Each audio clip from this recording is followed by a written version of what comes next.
We rolling? Going live in 3, 2, 1.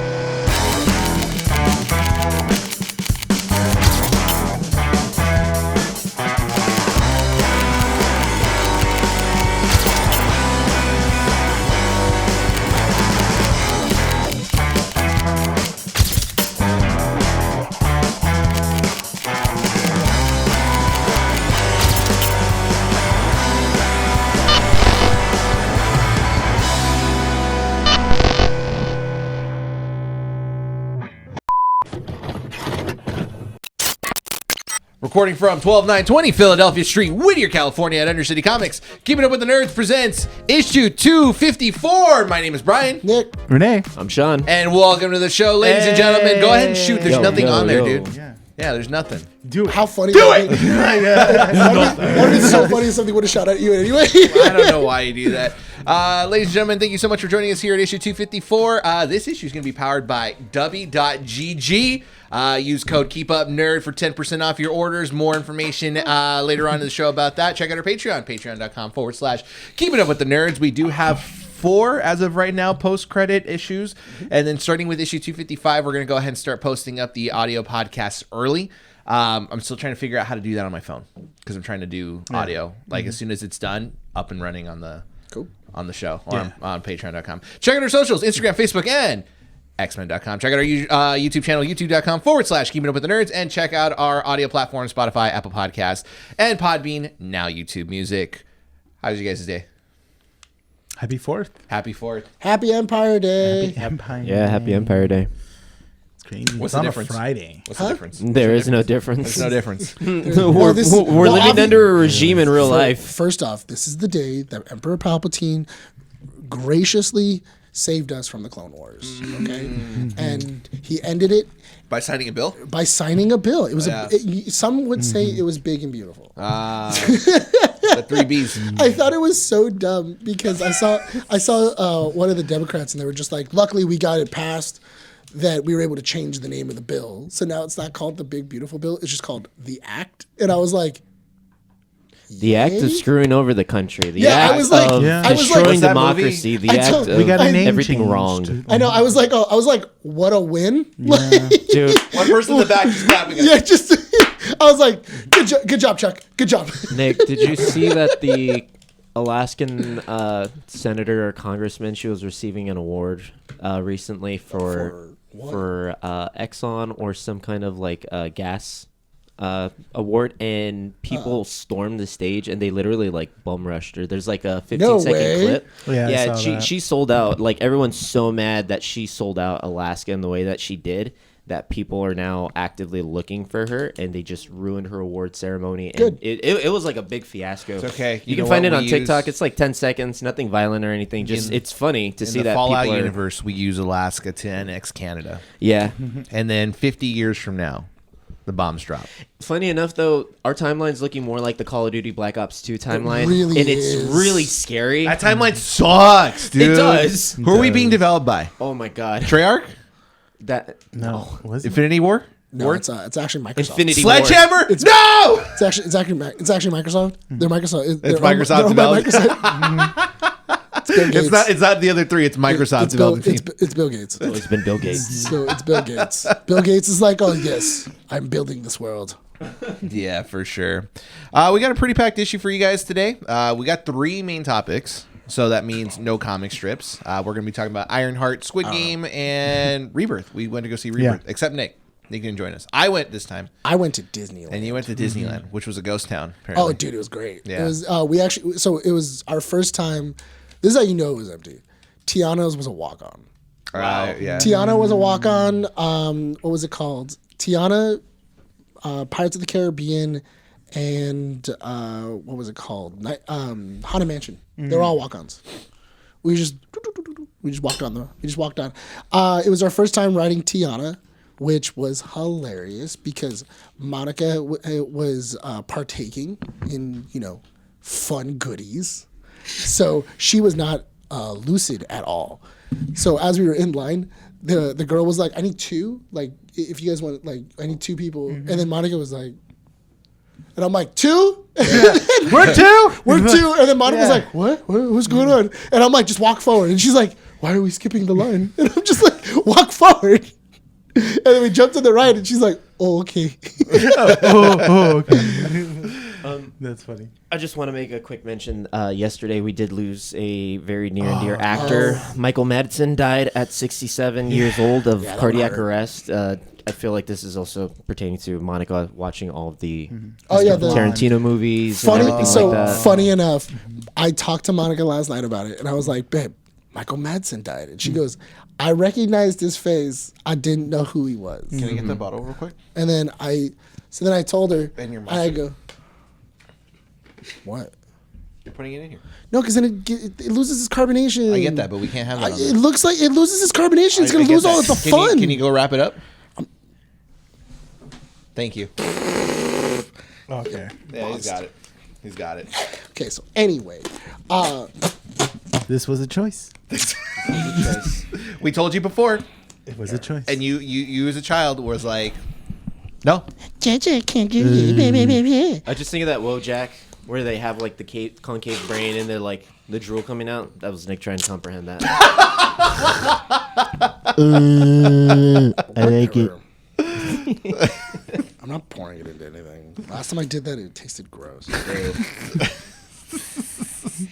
Your choice, dude. And I asked him, I'm like, are you going to do it? He's like, no. You're so set on it. No, I'm not doing it. Yeah.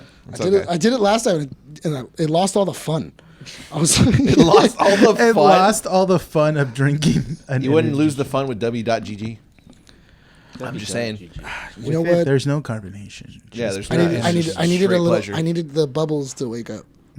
What if you use Dubby and use one of those carbonation machines?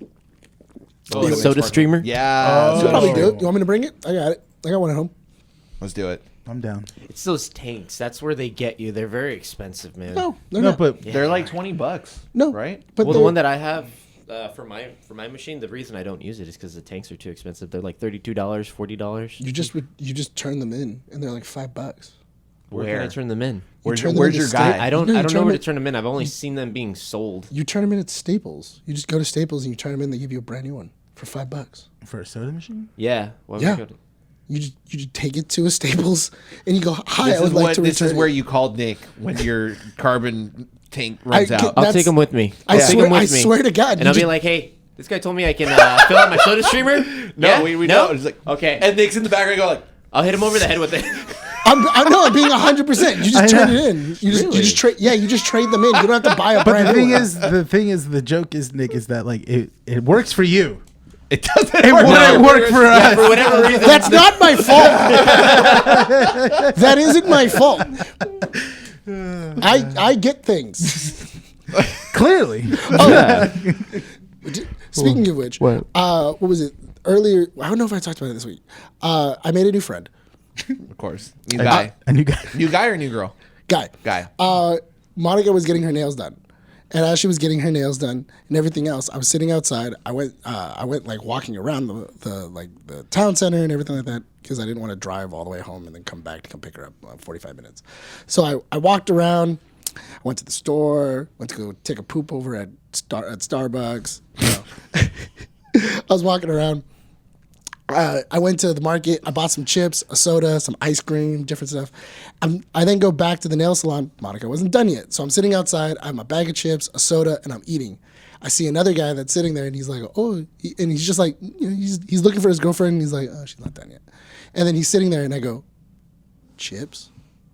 And the guy was like, yeah, dude. Okay. Started eating the chips, and he goes, you know what'd be really good with this? Hummus. And I'm like, right? Hummus would be dope. And he goes, I got hummus in the car. You want some? What? I was like, yeah, dude, I want hummus. Yes, please. And he goes, dope. He went to his car. He got a full thing of hummus. And then he's like, do you like olives? I'm like, dude, I love olives. He goes, all right. He grabbed like a big old thing of olives and he goes, you like garlic spread? I'm like, dude, I love garlic spread. He goes, dope. He gave me that one. He goes, you like pita chips? I go, dude, I love pita chips. He gave me like a brand new thing of pita chips. He runs a farmer's market in Uptown on Fridays. And he was just like, yeah, man, like I run a farmer's market in Uptown. You should come by, dude. Like it'll be dope. I hook you up. And I'm like, oh, dude, awesome. That'd be great. I handed him all these things. Me and him are talking, and mind you, he has my bag of chips. He's eating out of my bag, and he's dipping into the hummus. And then Monica walks out, and she goes, and like he goes, which one's yours? And I'm like, oh, she's the one in the red. She's the redhead. And he goes, oh, mine's the one in the black. And I'm like, oh, okay, cool. So mind you, they both finished. What car are you driving? Both our girlfriends finished at the same time. So then Monica's walking up, and then this goofy dude does. And he waves at her, and I got Monica's internal monologue because she told me later. She was like, I don't know which friend this is. Have I met him before? Yeah. Did Nick bump into somebody that we know? And then she walked out, and then she goes, hi, I don't remember your name. What was it? And he goes, no, I'm a new friend. And then she goes, oh, okay. Nick told you not to talk to strangers, Nick. I know. Monica legitimately told me, she was like, so your parents never told you not to talk to strangers? And I was like, no. I need a new friend. You have so many friends. Stop making new friends. It's hard to keep up. I have to update the spreadsheets. I've had to buy a terabyte on Excel. I just take photos. Yeah. There's a family tree somewhere in the room. It's in the cloud, Nick. So she was just like, so wait, so you were sitting outside and you just decided to make a friend? And I was like, I was bored. This is what happens when you leave me alone. That's exactly what she said. She's like, I leave you alone for an hour and you make a brand new friend and you get a hummus guy. I was like, oh, I didn't know I needed a hummus guy, but now that I have it, I love it. Because hummus, it was delicious. Healthy. Yeah. It was super good. What's his name? Huh? Did you get his name? I did. What's his name? I'm not going to, he's my guy. Does he? Do you want to plug Yeah, in the name yeah, of plug the? his It name. was, it was Mom's Provisions. Mom's Okay, there you Provisions go. here in Oh! Uptown. Yeah, Uptown I think Market. I've heard of his the store. Yeah. Sorry. I'm a As big Nick fan was of having this conversation about his new friend, all I kept thinking was about Bethesda's character creation, because I'm starting to figure out what Nick's stats are. Oh, he yeah. has the barter skill. Yes.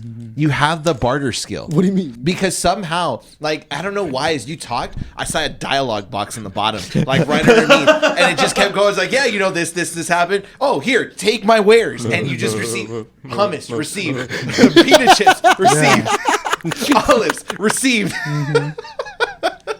It's all in your inventory. Oh, dude, it was great. How did you get? I don't know. I gave him chips. I gave him Somehow, I one gave of him- us insults Nick. We're gonna get the mysterious stranger. No, at one okay. point. Here was God. so here was That's gonna be you. the opening I know. the opening conversation was because I had bought the Lay's cheddar bacon chips. It was the it was the grilled cheese and bacon. Okay. Cheese, and those were like the competition ones where they were like the new flavor. Yeah. And everything else. He got a quest item. So Yes. so I That was is- like, "Hey man, you want to try them?" And I go, "They're pretty good." And he goes, "I've been wanting to try those." I go, "Right?" I go, "They're not bad." Quest item. Yeah. I Your live my life is Skyrim.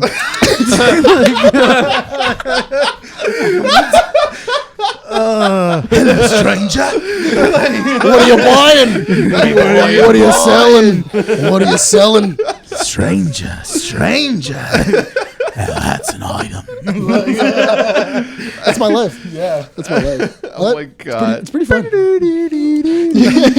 a vendor from R4, right? Yeah. With Leon? Have you heard the theory that he might be like an Avogadro, not an Avogadro, but like infected? Yeah. Yeah, Or because he's his eyes. Huh? He's infected, but he can like control it and stuff like that. In RE9? 4. In 4. No, 4. Or- But in RE was it in RE8? Was it the The little boy. what is it what's his name?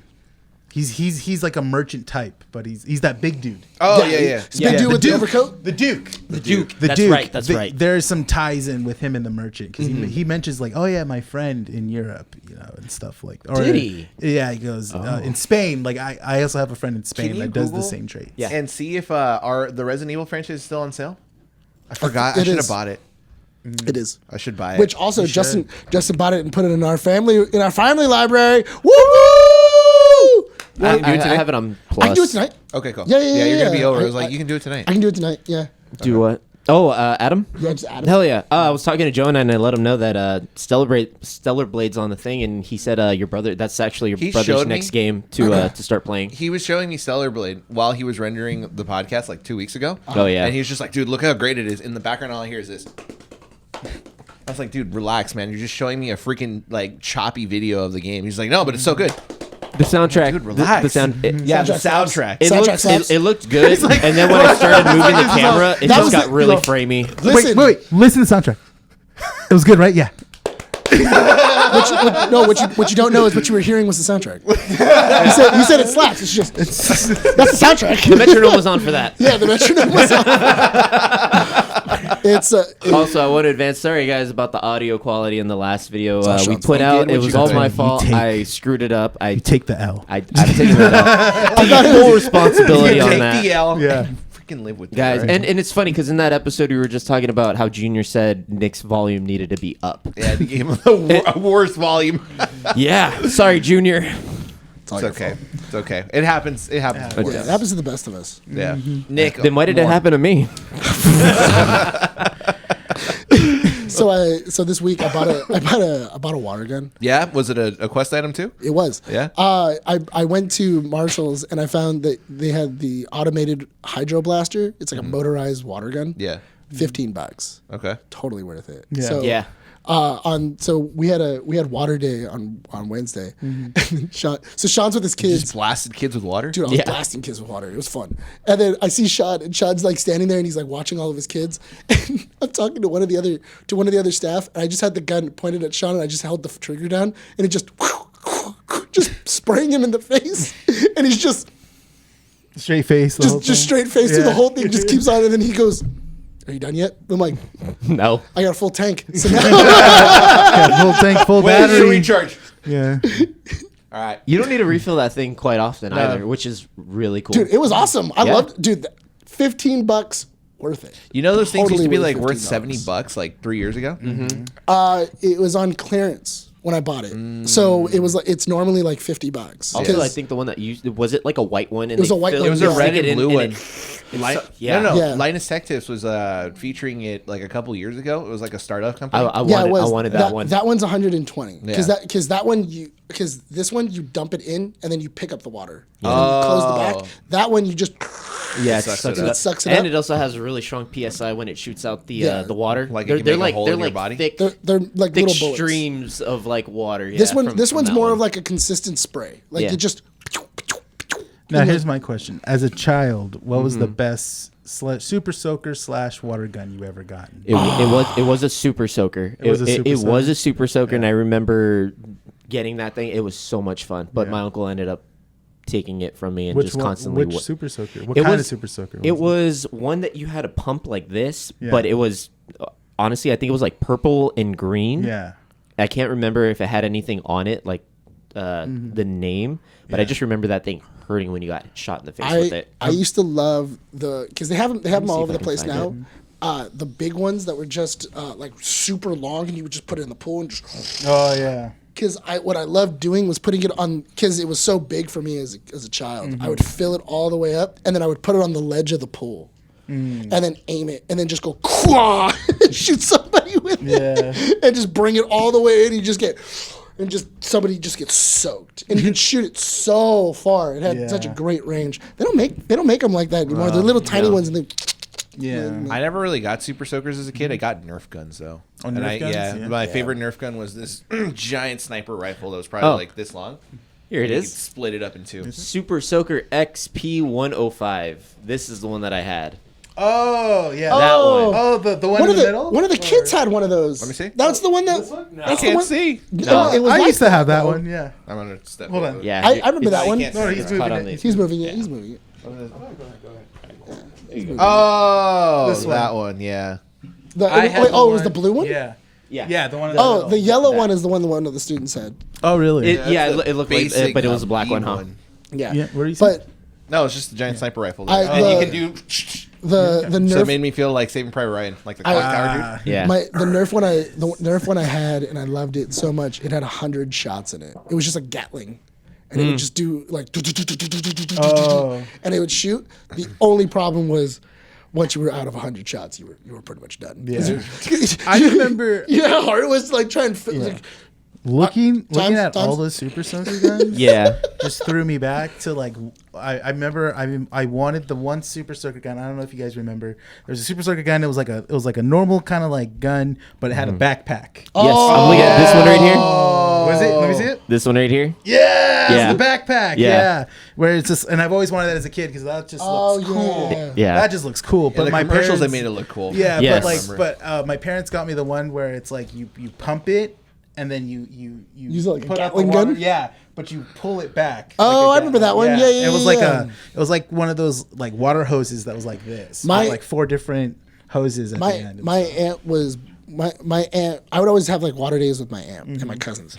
My aunt was not super like affluent. Like she didn't have a whole lot of money. Yeah. So she showed us how to make. She took us to the 99-cent store, and then we would Yeah. get the squirt bottles. And then and then we were like, oh, but it's just like a mister, like it's anything like that. And she was like, no, if you take it all the way off, and you like with like 1 or 2 threads, it becomes a super soaker. And I was like, nah. We did it. Used to love those things because you can dual wield them and you just pop, pop, pop, pop, pop, pop, pop, and get them all over the place. I do it to the kids all the time. There was a super soaker that I had that looked like a little alien, and you spun the nozzle onto the hose, and then it would slide down so it locked. And as it was filling up with water, it was like in the shape of a worm. It would grow Oh, that's sick. really, really long. And then you would press the back of the head into the neck, and it would shoot out all the water. It would just dump it really fast, and that thing was fun to play with. I remember having the find it. one from Soak City. It was like a tube, and then it had like a little clip at the front, and then you just and then you could fill it up with like a little filler. Yeah. And then it would just like it would be all big, and then you could just unleash the top, and it would just squirt consistently. I had that one. Do you ever remember being part of like a large group of like with kids and then having like a water gun fight, but obviously not everyone can have a super soaker, so they had like those cheap water guns where you had to like unplug it and dunk it in the water to fill it up. So it's like it was just be so funny. You're like, yeah, oh, I got to refill it. And like all the kids are in the bucket like, Yeah. Me and my cousins had a You can't get me while I'm refilling, okay? No refilling, no squirts, okay, no, I'm refilling. I remember. I remember my cousins. Me and my cousins we were in a water balloon like war with like our other side of the family, and then as we were doing it, my oldest cousin was like, because we were doing capture the flag kind of, where we had to go to the other side and grab something, and then as we were filling up water balloons, he would, because my cousin was older than we were and more devious, so he would then get a thing of hand soap and then squirt it into each balloon before filling it, and then tie it, and then he would and then he would go aim for their face. They can't shoot if they can't see. Because you would just get, and then it would just be soapy water all in their eyes, and they would be like, and it's like, oh, go. I The remember water that. worm. Yeah. Do you remember that? That's the one that I got. Yeah. It would fill up. So I remember when I used to work for the city as a lifeguard. Yeah. There'd be a couple people there. I don't know how this devolved into super water soaker. talk. So into we're gonna water move talk. into the topic Yeah. soon, but I'll say the story. So I remember this group of people that used to work there because they had just graduated high school, like maybe 2 years ago or something like that. I was like, they're my third year out, and every year they would have this super soaker battle in the summer where they would go out in public carrying super soaker guns. And they would walk around Whittier trying to get one another, to the point that they were actually driving cars. And if anyone is listening and they go like, "Oh, well, we never did that," no, I remember conversations that you guys would have where it's like, "Yeah, we drove by and we did a drive by and started shooting people up with super soakers." Yeah, I did that when I was in high school. We did that for our freshman retreat. We did that with all the But group in public? leaders. No, it was on exactly. campus. No, It was on these campus. people were like roaming around Whittier with super soaker guns. So the idea. Well, that's a trend right now they're doing, right? Is like the senior pranks. Is something like that. Yeah. you have to get all the seniors out and stuff like that. Yeah. Well, so for ours was everybody had to wear white shirts, and then they put food coloring in the tanks. Oh, that's clever. So you would put food coloring in the tank, and then you would screw it off, and then as you're kind of doing the Super Soaker War, you would have like the red or the blue and everything like that, and then basically as you're shooting, it would then get on your So it's shirt. real life Splatoon. Oh yeah, Yeah. it was so much. cool. It was so much fun because we. Let's do it with black shirts and bleach instead. What? Oh yeah, just make sure not to get in somebody's eye. Oh no, always go for the aim for the eyes. So no, because when we did it, the way that they did it Just is put sulfuric acid Yeah. in it as well too. Oh, that's a good one. Make a mustard. You know what? just make a mustard gas and shit going. Put straight gasoline, put a lighter right in the front of it. Just turn it into a small flamethrower. Exactly, That's that's fine. No, well, because ours, it was like an overnight retreat. So like we had to be there for like 3 or 4 days. Okay. Like so, while we were there, every night there would be like a new activity for the like camp leaders, and one of the nights was everybody gets a Super Soaker, or we split off into teams and we take up the whole campus. And that was so much fun because we were just going through the entire campus with Super Soakers and we had the color. So then as we were going, it was so much fun. How is the teachers reacting to all this though? The teachers were involved. Oh, the teachers were doing it with us. That's great. That's cool. That's cool. That's why. Yeah, your school let a lot of things go, huh? Oh yeah, dude. Yeah, look at how Nick ended up, dude. Nick thinks the world is free. Right? His world is a prank world. It's funny, right, guys? It's funny. No, it's not, Nick. Being assaulted. At my funeral. It's funny, right, guys? It was funny. It was funny. It was funny. No, funny putting when Rene it in a happened. diabetic coma wasn't funny. I mean, until he fell over, it was hilarious. yeah. Like he was laughing. He was laughing. Look, it was funny until the doctor pronounced him dead. All right, 5 minutes afterwards, Guys, he was laughing. He was screaming. He was screaming. Those weren't laughs. Those are screams of agony. No. Did you see him crying? Like he was crying at how much he was laughing. in Renee's eulogy, please don't laugh at my funeral, dude. This guy's such a jokester. It's not like this the whole time. He's like, No, Missy, Renee's- man! His entire slideshow is all the goofy faces he does. It's all fun. He goes up to the casket and he's just like, all right, buddy, wake up. It's funny. It's funny. It's a good, funny joke, right? It's all Guys, ruse, tell him to wake right? up already. It's all ruse, right? When's the joke over? 30 years from now. All right, Renee's got to pop out of the ground somehow, right? Well, Talks about me like It just cuts to Rene and he's all decomposed. Hey, he's really committing. When's Renee's prestige? When does he come back? So when's the end of the joke? Yeah, like it's funny when he disappears, but you have to bring it back. That's part of it. That's a good joke. That's how the magic trick That's how works. magic trick works. The You disappear. reveal. Yeah, it's. Nick, this was never a joke. I need his Hits him with prestige. revelation. Speaking of which, I watched that movie recently. It holds up. It's such a Prestige? good movie. Oh, yeah. It is. Did you guys end up seeing the Yes, Odyssey overhyped. trailer? Yeah, what the hell Yeah, is that? over hyped. It's literally Was it John really? Berthold. Good overhyped. lord. Yeah. There was nothing to take away. Like, You know what were the scenes? So not John worth it? Berthold talking to Tom Absolutely Holland and then a not. body floating in the water. That Matt was it. Damon's body. Matt Yeah. Damon. Yeah, it was Matt Damon. I was like, cool. All right. But I mean, It looked there cool. wasn't anything to stand out to show No. like, oh yeah, this is Odyssey. Wait, who's But- Odysseus? Matt Damon? Matt Damon. Yeah, Damon. Yeah, it's his story, and Of course. Right. Of course. Yeah. Yeah. All right. and That was a dumb so question. it's just kind of like we watched it and I'm like, I thought there was like just a little, I thought there was gonna be like an oomph because when you watch an Oppenheimer teaser, you feel it, you feel like that tension. and it was not in stuff. IMAX. There were no IMAX showings Oh, of Oh, really? Jurassic Park at the theater. It was all F1. Yeah, All of it. Oh, F1. F1 has it all. has it all. Yeah, it's got F1 money. Because, crazy. Because if you think about it now, because like it's not gonna got have Apple money. it's not gonna have any room to go into IMAX. No, because next no. week is Superman. Yeah. Wow. So Yeah, so Jurassic World Got will no not be IMAX seen. screening? But you don't need IMAX. Was I it feel like shot? Dolby Was it shot in IMAX? Did it have any IMAX? I don't scenes? know, but I feel like from I don't watching think it on they're laser, advertising it. a lot of the dinosaurs at one point, and I'll talk about it later, did look kind of blurred. Let's talk about it Smudged. now. Let's talk about it It now. looks smudged. We can talk about it. We can Oh talk well, about it. can we jump into our Let's- quick sponsor? Oh, quick sponsor, message yeah. from our sponsor. W.GG. Sean, take it away.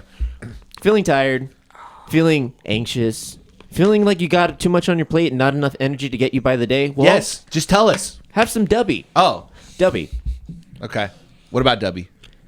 Well, Dubby is a product Dubby, can I actually have the back of the thing? Because I was looking for the script here. The script W's is a not product. W's sponsor. Is our sponsor. I need the back of the product. FDA approved. Yeah. Okay. No crash. No honestly. crash? I even asked Rene his genuine opinion of it, and Rene, how'd you feel about it? I don't have a harsh crash when I normally drink standard energy drinks. With Dubby, it's like I'm not exhausted after Now, stuff. Sean, is there any sugar I should be aware of in this product? Oh, absolutely not. Oh, what? Yeah, W is a powered energy drink that replaces other inferior caffeine beverages. It contains 0 maltodextrin, 0 fillers, 0 artificial colors or dyes, and no proprietary blends. The star of the show is our caffeine fruit extract, which helps focus with no jitters and no crash. W, be better. Wow. Thanks, Sean. And if I wanted to get Sean, or if I wanted to get... If you wanted to get me, just come by the shop and give me some food. But what if I wanted to get Dubby? Where can I go? I'll put out. I'll put out for food. Where can I go get Dubby, Sean? Oh, you can actually find Dubby at w.gg/keepupnerd. No, so it's w.gg. Use Use code. Use code I feel like we keepupnerd. really need to rehearse this. Yeah. It's in I was 4 close. issues. 4 issues every Yeah. single time. They get it. W.gg. They get it. Use code keepupnerd for 10% off. They get it. Thank you, Dubby. Thank you, Sean. Thank you, Dubby. Shut up. Could you please pass me the fruit punch? So good. So good. Shut up. I Thank swear to you. God, if you get us kicked out You were because such of a- this, you're if you a get good us kicked sponsor. You out, got us this deep. I know.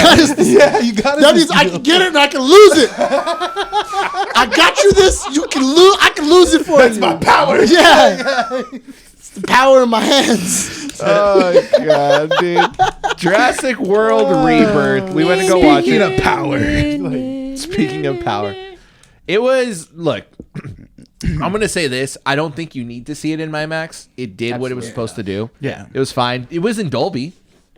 Dolby had a couple screenings. Yeah. So, from what I've been hearing from the movie, is that it sounds like the movie. It sounds like there were portions of script from different scripts, and then they were slammed together. which is probably not as weak as most people think. Yeah. But that's how people were saying, like, the structure. It was, Yes. it was a cohesive storyline. It flowed pretty well. You know, the exposition and the characters was what you needed. For For Jurassic World. a Jurassic World movie, and especially it being like Rebirth. You know, it seemed Yeah. like they were trying to reboot the series, but they were kind of touching on the Michael Crichton books in a very good way. That's good. So Did they did they retcon Dominion in a way? No, actually, they did a really good job explaining everything of the other movies and what you needed to know to carry you on through the rest of this film. And it's not like overwhelming jargon, like all these facts. It's like, hey, yeah, we got dinosaurs. This is why they're no longer in the cities. The air is too thin.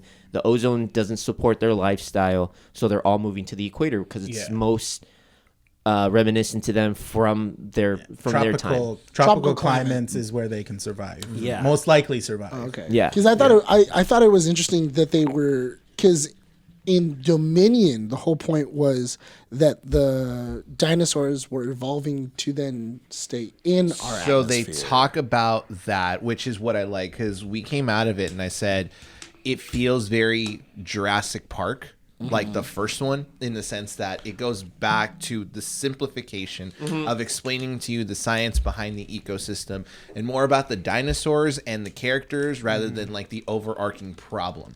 So one of the things that happens is when they're going to the island, because the whole premise of the movie is that Scarlett Johansson's character Zora is like a mercenary for hire who gets hired by a pharmaceutical company to extract blood from 3 different dinosaurs on this island. Colossal dinosaurs to help develop a cure for cardiovascular improvement, Heart heart disease and Yeah, stuff like so that. Yeah.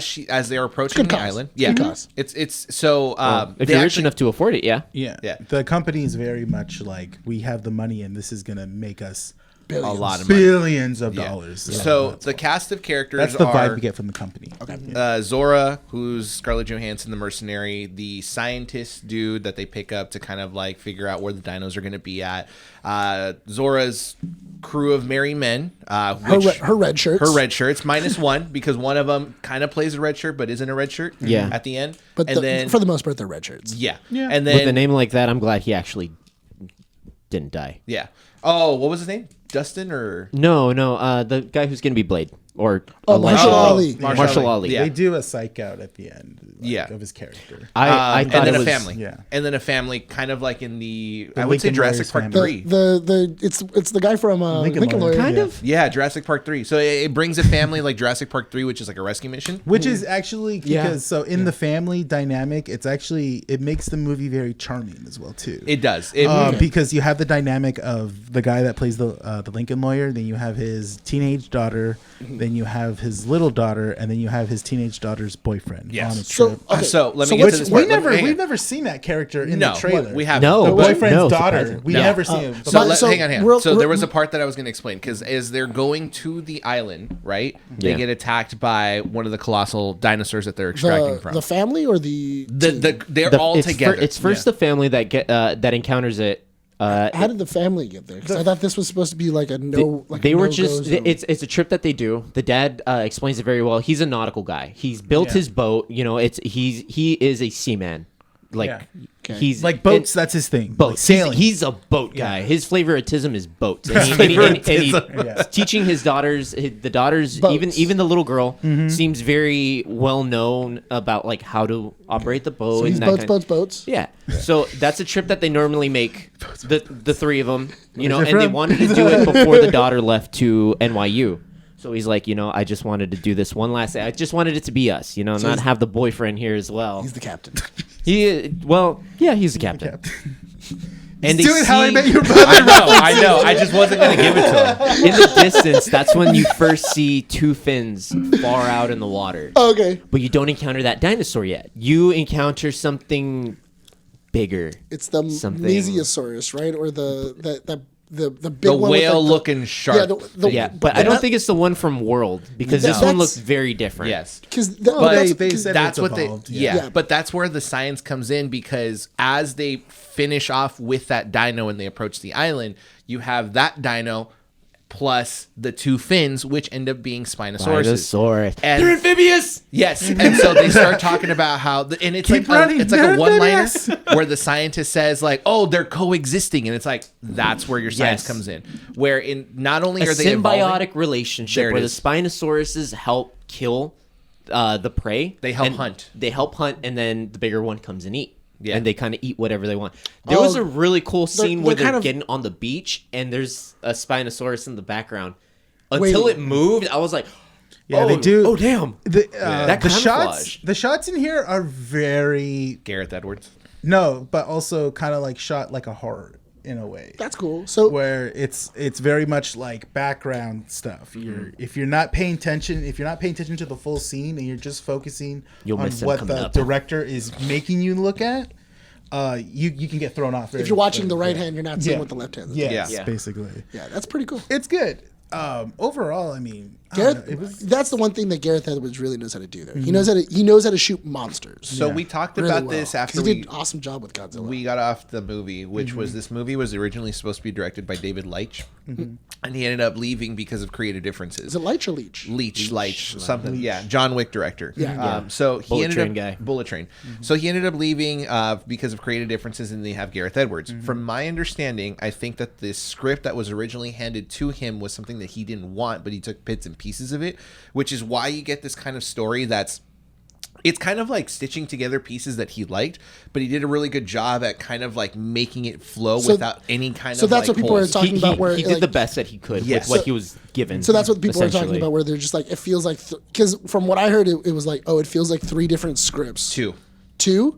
So it feels like a few different scripts, and then they slammed them together and go, okay, so how do we make them connect? Yes, And you so see that in the ending, and like the fourth act. That's where I feel like you see the most of a new script come in come into play. So, Okay. because what ends up happening is you have the introduction of the mercenary group and the family. Then they meet up because the family ends up being what is it called? Tipside or whatever? Capsize. Capsize. So Oh, they yeah. meet capsize And, and they meet together. They have also explained though, sailing in those waters is illegal. Yes. But No the human- thing is that families kind of go out and To see reach to that limit, but everyone does it because no one has encountered anything in those waters. It's one of those At things of least, like yeah. it's cool until Yeah. something happens. Yeah. Basically. So- And that's how the dad, because when the mercenaries pick up the crew and the family, the captain is constantly like reprimanding the dad and Yeah. stuff. He goes like, "Why would you bring your kids out in waters like this?" For and stuff like his that. own reasons too. You know,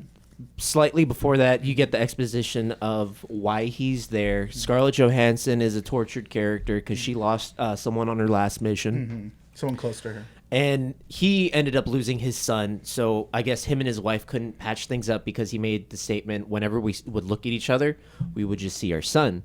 So that kind of leads to like why he has this, I won't say a vendetta, but he's very angry at the dad for putting the kids in danger because he himself is a father that Would have lost never his- done this. Yeah. Yeah. So the family ends up being together with the mercenaries. And Scarlett J like expresses like, "Hey, you need to calm down because this is, you know, it's not about the dad and doing this. All right, you need to relax." It's the same idea as like people taking their kids on like a safari. Like in Africa, like Yeah. we're gonna go see tigers, Yeah, and we're it's gonna or look we're at gonna, lions we're gonna go and see stuff, we're gonna yeah. go see lions, and it's like this is extremely dangerous. Like you really shouldn't be bringing small children And to that's- go see like because they're wild animals. And No matter that's- what, they're wild animals. You kind of see that because again, it brings me back to Jurassic Park 3 or even Jurassic Park 1 when you see the little kids, right? Because they split up again when they get attacked by the Spinosauruses, and you have the two different storylines of the mercenary group and the family trying to survive. I don't know if you noticed this or if you guys noticed this, but Gareth Edwards had this is his tism, which is he wanted to fill every plot hole by making it extremely obvious how things were going to end up. So, for example, like when the pharmaceutical guy finds the gun, it's like, okay, you know the gun's going to it's going to play out. Or in the third act, when they're going to be escaping the island, you think that it's going to be the helicopter, but then Mahershala Ali's character ends up going like, oh, there's a boat in the dock that we could probably use. Yeah. And you're kind of like, okay, so what Gareth Edwards is essentially doing is he's saying, if things don't work out with this way, There's a backup plan. There's a backup plan. And it's not just going to happen for no reason. Like we've already established at one point, this is a device that we can lean on.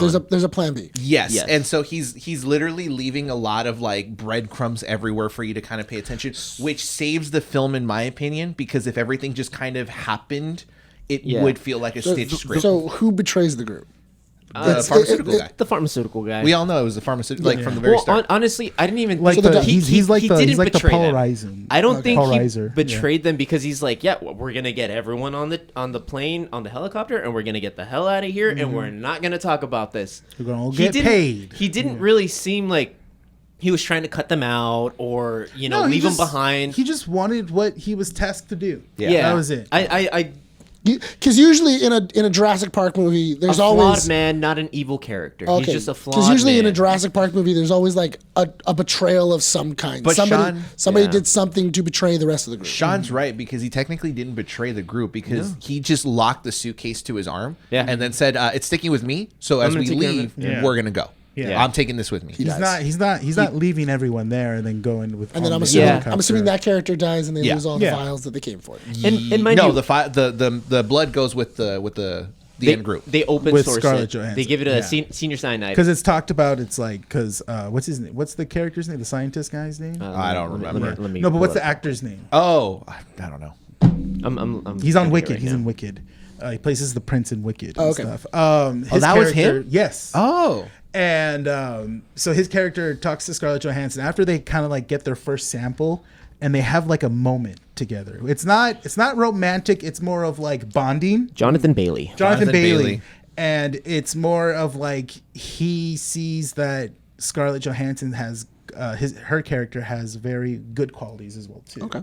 And he goes, "What if we don't take this to the big to the big payout? What if we just outsource this ourselves and stuff And just give it to the world. give it to the world? Yeah. The world." He goes, "The world needs it more than people need more money and stuff like that." It's cool. Because if we give it to them, they're gonna give They're gonna it lock to, it up. Yeah, they're gonna lock it up, and people have to pay. The to get 1% this. are the only people who are going to have access to that. Yeah. Is what he was mentioning. And then Scarlett Johansson kind of looks at him and goes like, she goes, well, in that scenario, I don't don't make get money. paid, and she just walks away. And it's like, okay, that's cool dialogue, that's cool like banter. It's a genuine response. Yeah, it's a genuine you know, response because from it's a early in the mercenary. film right now. Oh, like it's early in the film, so her character arc hasn't changed yet. Yeah. But it it makes sense Yeah. too. It's that idea of like if I don't do this, then I don't get paid, and then that means that the whole like- reason why we're here. yeah, this is supposed to be for her nothing. last Job. Yeah. and this is it. This is her retirement. and Yeah. stuff, so. A lot of the film is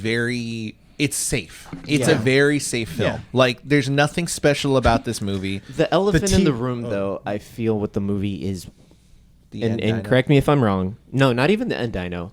Why on God's green earth did they not have guns with them? Because you see one person with the gun, and it's some darts. Cool, whatever. You guys want to have some tech, but why? The gun seemed effective because Scarlett was able to use like what looked like a Glock on that giant raptor bird. But shot him in the neck. Yeah, but still, so what? So they explained that at the beginning because I the girl- totally missed that. the blonde. the girl that was on the beach with that big old cargo thing. Yeah. that was all their supplies. Well, they all had like big rafts. They- She wasn't the only one that. Not only that, but the scientist also said that the whole mission was not to hurt the animals, not to hurt the dinos. So the one guy that was in charge of weapons ended up shooting the rockets into the water. He ended up dying. Yeah. So their weapons basically left. That is so dumb. Not even to have. No backup plan. It's no backup plan of a mercenary like Scarlett Johansson or any of these other people, not to even have a sidearm. I know, but that- Not even I think have a that's more of like a sidearm, and I was preference though, because I kind of like the fact that they it causes didn't have. it made tension. It wasn't even the tension. hiding from dinosaurs. There's not like, okay, you know what? I'm No, a person. To me, it wasn't Bam, even the bam. tension. It was more along the lines of like they stuck with their core Values? morals, which is like we're not going in to hurt the dinosaurs. We're going in there to extract and leave. We're leaving the ecosystem alone.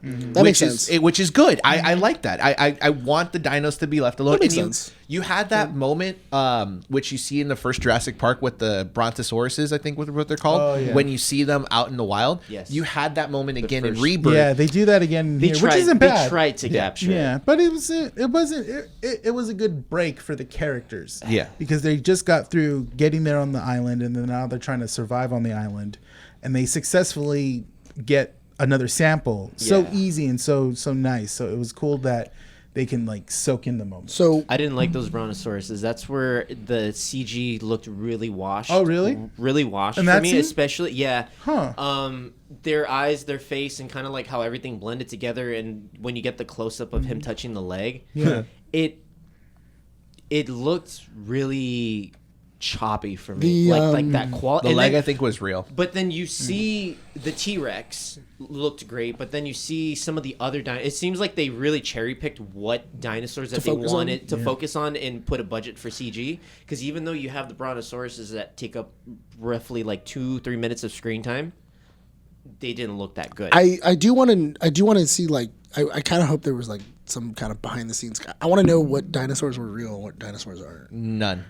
None? I don't think, I think the so. the bird seemed like that one might have been practical. I think what they probably did, because like if you Or at think least of parts of it were, but like because like for that one, if they're I would have because I loved in the original where like you have the brontosaurus and he's like eating, and then it's a practical animatronic. it's a head. It's a head that they Yeah. like swerved in, and then they can touch it, and you can kind of like, oh, I can, you feel what the other characters are feeling. I Not- think they used based on basic available practical stuff. No, based on available information, Jurassic Park Rebirth did not feature any particular animatronic dinosaurs, but relied primarily on CG for creative effects. sucks. Reviewers suggest that the CG is sometimes impressive.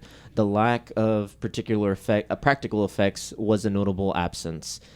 I was looking for But something real. I but thought it I was think like the I think it was due to the fact that they had to rush this film. Yeah. Because Gareth Edwards took over like I think 2 years before this film was supposed to come out, and they had or like a year and a half, and they only had like such a small That would time. make sense. Because the T-Rex would have been dope if it was practical. So that was the scene that Sean and I were like really like engrossed in. I loved it. No, I'm what a about the bit- I'm- part I'm- with the boat though? With the part with the raft. with the raft where it inflates first. Oh God! Because sorry. so in the story, the family is trying to get down to the river and trying to get to the village. They see the river is the fastest way we can get down there. Okay. So they're like, we need a boat. Wait, there's a village? There's It's a lab they village. call it a yeah. village, but it's been an abandoned. It's an Lab for abandoned 32 It's years. an lab. It's an abandoned you see engine that lab. lab Yeah. in the very Yeah. beginning, and that's where it's the R&D island of Jurassic Park. So this is back when Hammond was still Yeah, alive. engine. and stuff. Yeah, it's- engine. it's It's engine. So this is research and development. They're doing unspoken of things with dinosaur DNA, and they're making them new kind of wheel. So in D-Rex. in the scene, Oh, is that the one with the flat face? The xenomorph. the Rancor. Yeah, he just looked like a the rancor. He looked like a rancor, like a baby rancor. So anyways, the raft scene. Yeah, so Yes. the raft scene, the family realized, okay, we need a raft, we need a boat. So the daughter sees there's like a dock, like a little boating dock across the river. So she goes across the river, and next thing you know, we're psyched out because we first see that one dinosaur. The The one that got the spitter. what is his name? Newman. Newman, yeah. I got Newman, but then is quickly brushed away because there's like a grassy fold in, like right next to her, and then you just see a T-Rex sleeping, turning over, and then it's sleeping the whole time. So she tries to go quietly. But then she sees the raft, but it's not inflated yet. You gotta pull the thing. Yeah, you have to pull- It's an instant inflate. Yes, that's the thing. So she has to pull it before she puts it in the water. But it's gonna make noise. It was very loud. It was very loud, and you see even the T-Rex's eyes open, but the raft, the way they shot it, the raft covers the whole T-Rex. So here's the she- T-Rex. yeah. This is the T-Rex. This is the raft. So raft opens. Yes. Okay, go on. Taking up all of the screen. The whole Yeah, screen. so you don't see the T-Rex, and Yeah. then the She raft pushes it to get to the water. T-Rex is gone. done like this. And it was like three Yeah. seconds. Mind you, there was no vibrations, no Yeah. doof, doof. It straight up out of Naruto, That- dude. That was a ninja T-Rex. He pulled out okay? some Super Saiyan teleportation stuff. Ultra insane. Just Can gone. you imagine the T-Rex going like, like trying to? I was I got little arms. I was restraining myself so hard from not laughing. So Because then ridiculous. it got the tension was And then cranked. and then I turn to Sean. I go, "That's not how it works." and then the T-Rex just turns up on the other side of the river, just like drinking water, and then the family's Wait, trying what? to hurry Yeah. up. No, yeah, he's coming around. He the bend. teleported. yeah. He I would teleported have to much the other rather side have of the the lake. T-Rex like put its face right in front of the raft, Yeah. so that when it falls, you just see the T-Rex. That would have been scarier. That's probably the biggest sin of this movie. yeah, Yes. but it was funny, so I can forgive it a See, little bit. I think And the not- follow-up scene. You would've of laughed the so raft hard. chase I was- think you not would've. having the T-Rex there would Yeah. have been funnier. I think not having the T-Rex there and then just having where like they're going down the river and we're like, dude, scot free. Oh, this and is and then as it starts going down and then you just see a T-Rex drinking and you're just like, and then the T-Rex just looks up and goes, food. Well, the follow-up scene Yeah. to it It's is actually delivery. it does happen, but the thing is, the T-Rex is drinking water. It's kind of waking up, so it's drinking water, and they're trying to be quiet. But the thing is that they have to move as fast as they can as well too. So they're kind of making scuttering noises, and the T-Rex is like this, and just looks and goes, "Oh, okay," and then just follows the entire time and stuff. And they're going down and the it river. swims. Yeah. It swim. It does. It does swim at some It does point. swim. When I saw this scene, It was from My- the Crichton book. It's from the Crichton book, and it was a storyboard that was cut from the first First Jurassic one. Park. Yeah, I know that. And when I saw this, the little kid in me was so happy to see it because I'm a massive. It's supposed Jurassic Park to be fan, dude. the kids and and the dad. no, It's Alan and the two kids. it was Yeah, Alan yeah. and the two kids originally. They were Right supposed after to. the car falls off from the bridge and Yes. gets separated from everyone. It- the it- reason they couldn't do it or they were too scared because the animatronic, what might not have like. It kept performed shorting. well in It kept the water. shorting. And that's just from the rain. And Well, when they said What came out first, Jaws or Jaws. So then I think that That's might why have been it. because Yeah. Spielberg must have been pretty weary because Jaws kept Stan breaking Winston down. that worked on Jaws? I don't think Stan Winston. No, but did they had a any lot of that. issues. So the documentary for Jurassic It Park. was the foam. It was the foam. It was. The way it like. It would it would soak up water. It's so interesting to read about the animatronic usage in Jaws and Jurassic Park because they both had different issues.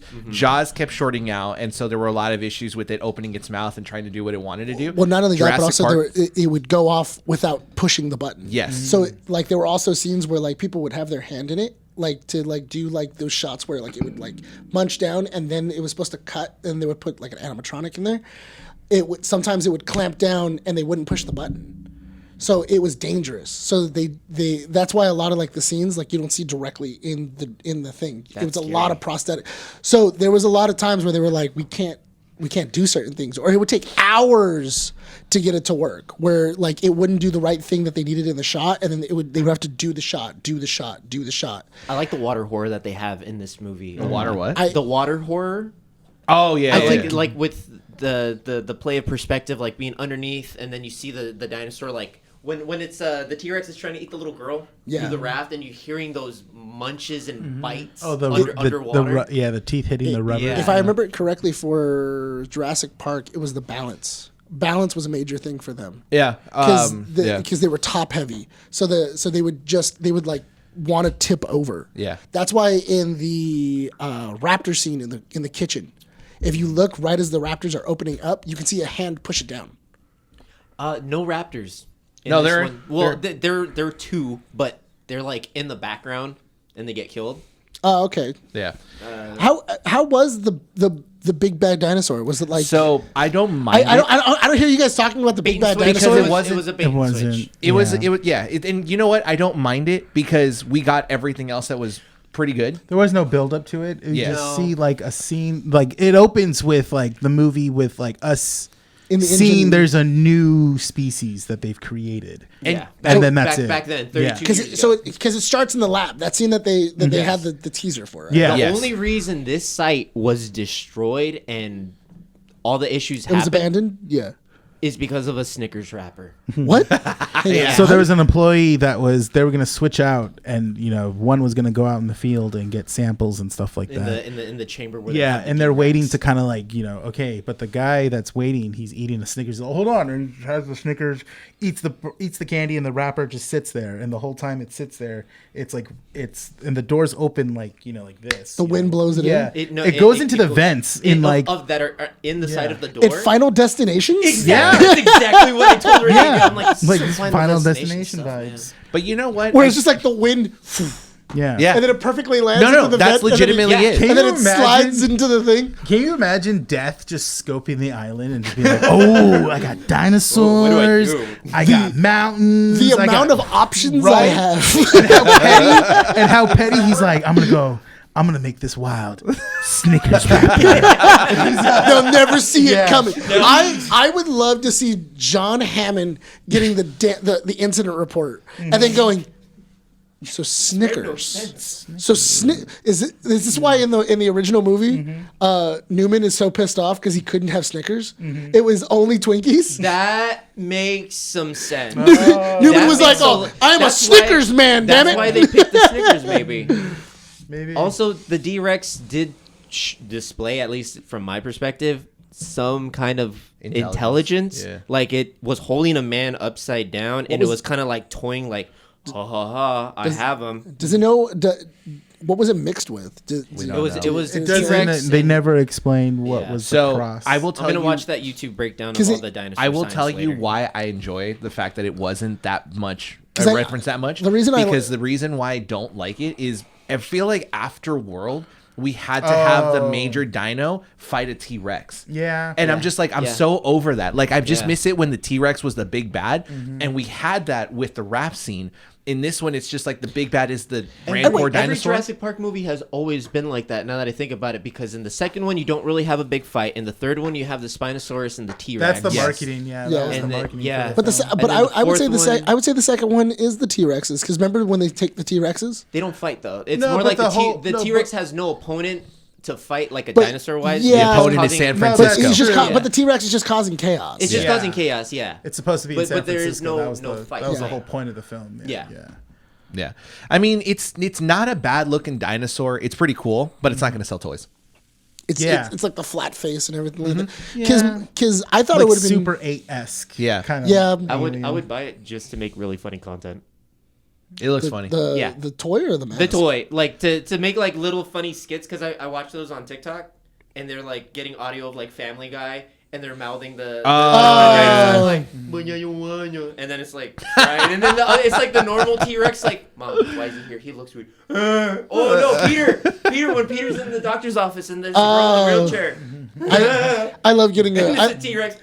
I love getting an eye view of what your algorithm is. Right? So it's interesting to see what everybody's algorithm I mean, is. it's very brain dead. Yeah. The algorithm is very brain dead. To wrap it up, because we still have 2 more things to talk about. We'll talk about IronHeart next, because I feel like that one's a quick wrap up. Yeah. But overall, I think it's a 7 out of 10 for me. Yeah. I don't think it's like it's not terrible. It's not fantastic. It's just great. I think I'll wait Give for it a stream. 5 out of 10. A 5 out of it's, 10. It's enjoyable. It's For enjoyable. me, it's worth checking out in theaters. To see it a second time, I'm going to wait in streaming.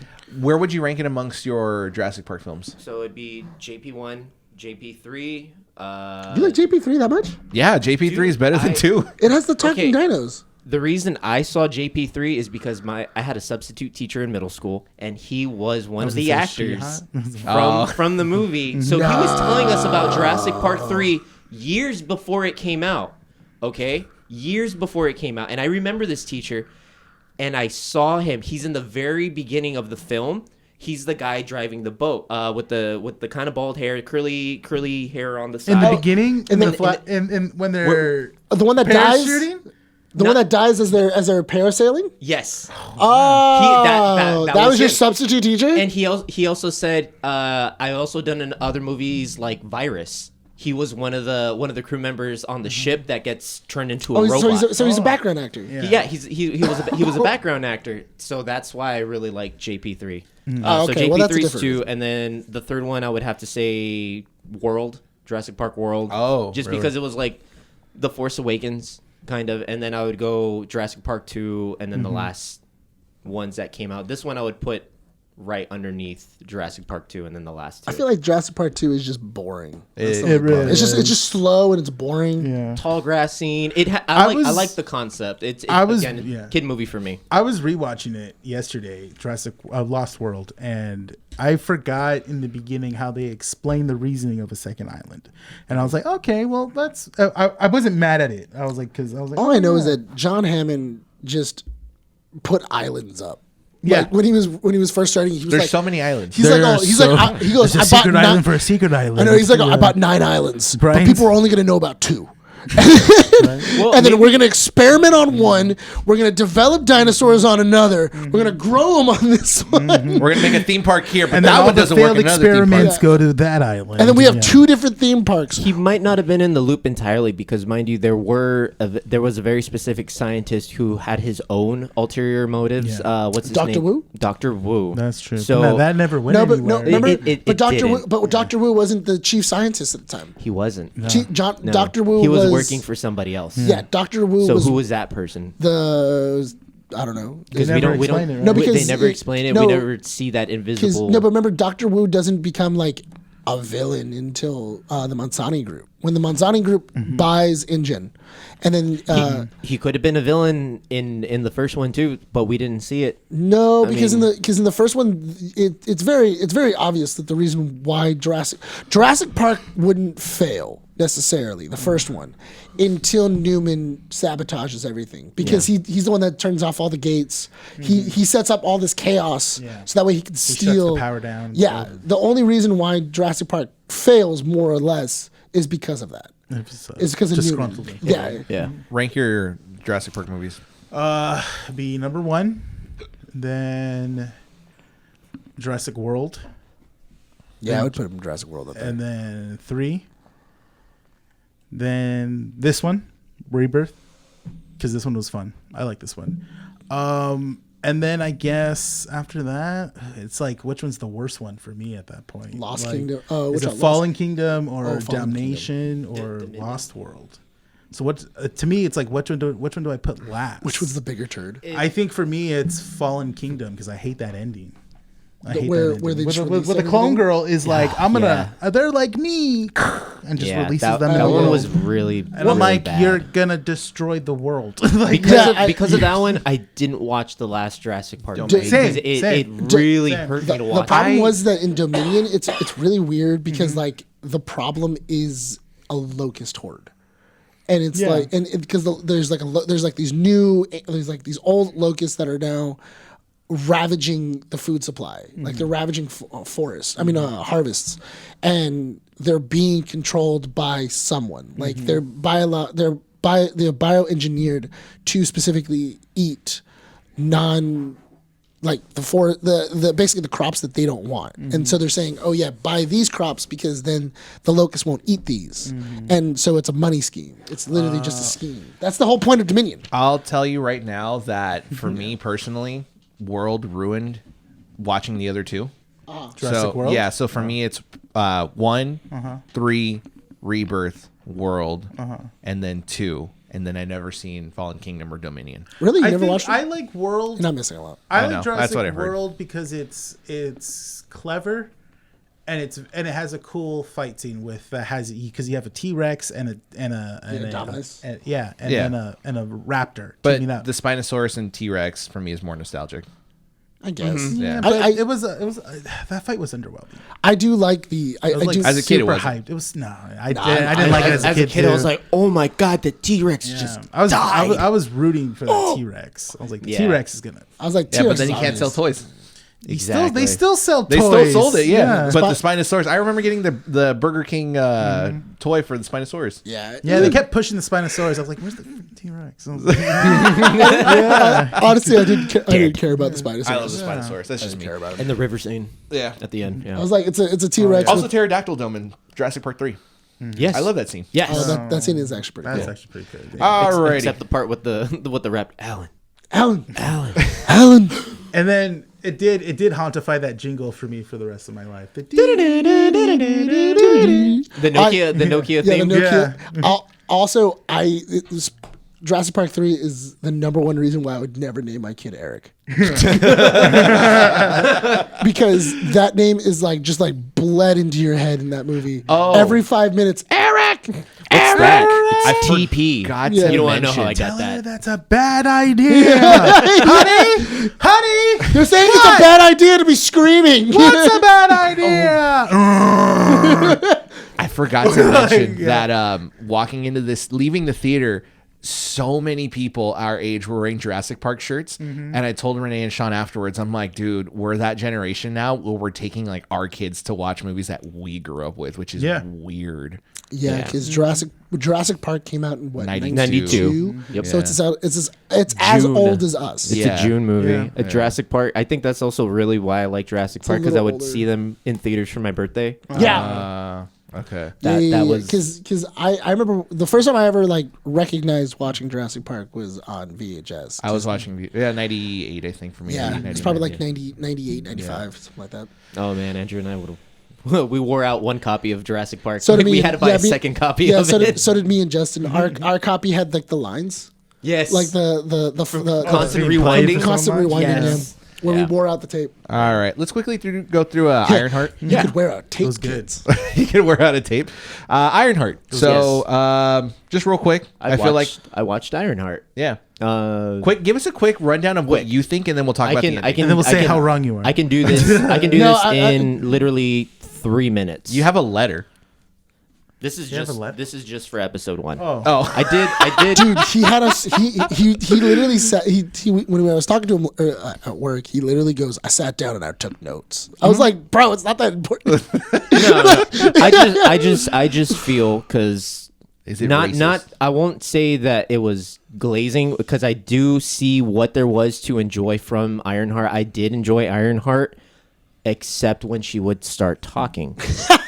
I did not like IronHeart because when she I liked it for everything else except for when the main character talks. The cinematography, the shots, the characters. Some of the characters are really good. You know. Way to start off strong. Yeah. Here we go. IronHeart episode Is 1. that The biggest thing that they could have done is made the main character silent. That would have been the greatest thing Honestly, in the show. I would have preferred if they Charlie Chaplin this time. text to speech? If she would have been a mute, if it would have been Echo, if the show would have had the same thing that Echo had, where it was just sign language. Let's be it would have been honest. I'm not saying this to poke fun or you know trying to mean it. There were genuine moments where Riri would address people, and I'm like, you effing suck. No, but whatever. I was talking to Rene about it, and I agree. It has some bad writing. There's some rough writing. Yes, there's some rough writing. But here we go. all right? Yeah, there's some questionable decisions. Yeah, questionable decisions. Here, I Riri, don't- shut your freaking mouth. No, you not at dumb- all. Not at all. The actress. You want to be the I like next the Tony actress. Stark? Don't talk. I feel bad for the actress because she was working with what she was given. I don't Yeah. think she did a bad job being Riri. I think you got to make that point The across. You're not writing, knocking the writing actress. is the biggest. Yeah. Yes. The writers It's really the did writers. True a villains. discredit. Yes, And I think it's also really hard too, because I do feel that when you have automatically in this show of making it Ironheart and she's in an Iron Man suit, you're immediately going to make that connection to RDJ. I don't And need that's to make the connection because in the very beginning of the show, there's already the statement of I'm going to be bigger than Jobs. I'm going to be bigger than Pym. I'm going to be bigger than Stark. I know, and they Let him finish his thoughts. I know, Yeah. they reiterated Let him finish it a his couple thoughts. times. So for Ironheart episode 1, big dreams, bigger already in the ego. Okay. Yeah. Big dreams, bigger ego. You don't need cash to be great. And yes, Tony Stark would still be Tony Stark if he wasn't a billionaire. We see that very well in the third Iron Man movie. And I feel like the writers really forgot the lore because he goes to the hardware store and is able to single-handedly make some hodgepodge DIY stuff and storms a base himself. No Iron Man suit. His intellect, his resources are not there, but he's smart enough and he knows how to infiltrate well. Okay, so it's like, yes, Iron Man would still be Iron Man without the suit, without the money. So them stating that, and it seemed like in the first episode that's a really big thing that they're trying to push, and that's just the writers trying to put Riri on a pedestal to show, hey, she can be greater than Iron Man, but that's fine. Okay. Let's see. He was able to hack into the Pentagon. He did all of that stuff. Yes. So it seems like a discourtesy that the writers don't know the source material of the character that they're basing this new person off of, and not really seeming to pay proper respects, kind of like what they did in the other Spider-Man films after Tony died. They and you see that the stepdad is a big fan of Tony Stark. He says a lot of positive things. So where's this animosity? Where's this negative perspective that Riri has coming from if she has such a strong connection and respect for her late stepfather? It didn't make sense, you know? Mm-hmm. So the resources that she would need didn't have to be there. It's surprising to see how badly the writers of the show lack the lore and are, oh my God. Just sum it up for us. Sum it up because Yeah. you have a small essay. Honestly, you have a small essay over there. No, I went off. So she was at MIT for 4 years, has the goal to say, hey, give me more money and let me have another year. When the dean opened her mouth and laid into Riri, that was my first moment where I'm like, yes, someone needs to take this person down a peg because she seems like very, not sociopathic, but just very ego-driven. And I asked Christy, like, hey, watching this character, how is this coming across? Am I being too critical? Am I being too hard? Because I feel like she has too much vaginal hubris that's with this character. I'm sorry, what? Vaginal hubris. What does that mean?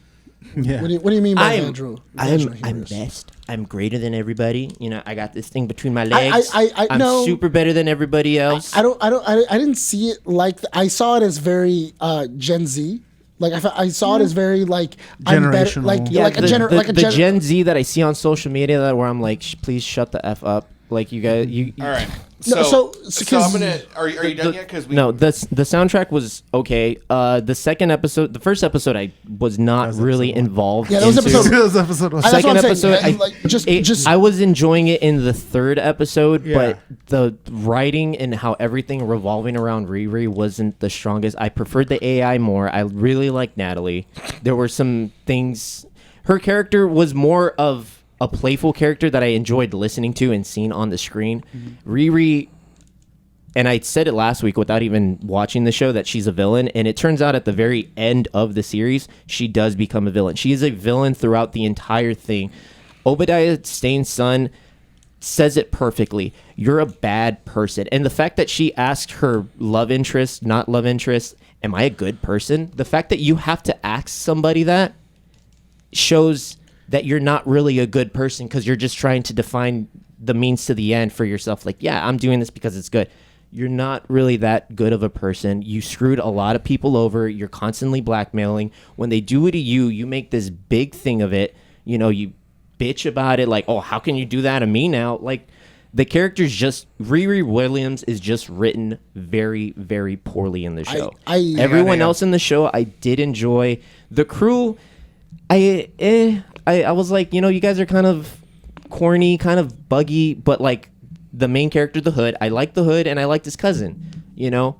And Riri's like, I don't want to do any of these bad things. She ends up killing somebody. She ends up like, she should have left the crew when the cop got shot. There were so many points for her to segue out of this because you see that it's compromising her moral compass, but yet she's hanging in there because I got all this money and I like it and I'm buying all this stuff. She's very, very, very selfish throughout the entire show, and there doesn't seem to be like a point where it changes, you know, where she's not doing things out of her own self-interest. But I get it, she needs to do things for herself in order to make better things. I get that. It's just the approach and how the character is portraying herself. I didn't really like that about Riri Williams. For the actual show itself, when I got to the end of the whole series of the season, I don't know if there's gonna be a second one. Who knows? No, there's not. No. Yeah. Of this series, I also was not a fan of Riri. Like, it wasn't one of those things of like There was no redeeming qualities, really. I was really I wasn't- fighting to look for it. I wasn't a fan of Riri. I thought that what I was telling Rene was you can really feel that there was a lot of rewrites and a lot of reshoots for this show because it didn't feel like Riri had a solid character that was like a foundation of like, this is Riri's moral compass. This is what Riri is. This is what her goals are. And this is what she's striving to be. Because by the end of the show, I still didn't know what Riri's goals were. Yeah. Because Riri is, I'm trying to be better than Tony Stark. I'm trying to be better than Jobs, everything like that. And she's trying to get money, but you don't really see where that money is going toward. What is the technology Did that it go you're towards the suit? building? Oh, and mind you, why the hell did MIT not confiscate the suit? She stole the suit. One, she stole the suit. Two, the cops showed up at the house in the third episode or the fourth episode. Okay, so the police already know who Riri Williams is, where she lives. Why were they not there? And hold on, They try to explain it in the first episode that she spent her own money on that. It's technically not MIT's money. It was grant money. It was grant money. So for them to say that, I doubt it. I really don't believe that. And the second thing, why the hell, if they nick Obadiah Stane's character and they said, oh yeah, he had biotechnical weapons and black market stuff, why the hell is the bunker still full? And if the key was under the mat and it was that easy, you don't think that the FBI, when they were investigating, would have found it? That and that really, really annoyed me. And I was watching that scene with Rene, and that was a hard pill to swallow. I could not. Hold on. So the thing was that was stupid. That was so stupid to have everything in there still for her to know use. when others are going to be able to talk at this point. So hold on. It's just I know. Well, you guys talked enough. Sean. You guys talked enough yesterday praising it. So I'm just no. That being was real. off the. That was off in 3 episodes. That was off mic. No, when No, we you were said doing the review. yesterday. Okay. No, sorry, last week. Sorry. Okay, hold on. To answer that, when Riri when Wee wee. when Riri awakens kind of like this new knowledge inside of Elijah.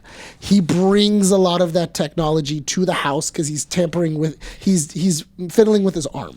So I can The kind of see warehouse that. looked fully. It didn't look changed. I know, It didn't look changed. It didn't look like anything was really missing. I understand that he took a couple of things and he took it to the house, so that explains that. Which I think early on he even says, "I have this off the books. I have this warehouse that, and it's not there." So I've that way heavily people are modified so much of this tech. It's going to be so easy for them to link it back to me. Is what he had said. Yeah.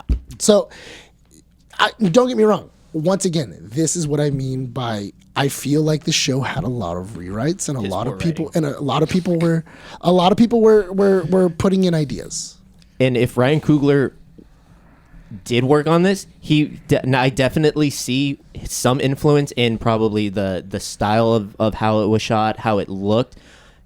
If he Story, not so much. If he did do story and he did help create the character of Riri Williams, he did a damn poor job of like it. I said, for an executive producer, I feel Ryan Coogler primarily. I think he gave. He some didn't have a heavy hand. influence. I doubt No, he had a heavy hand, didn't. or hardly any too much of an extent of a Brian, criticism. what do you think?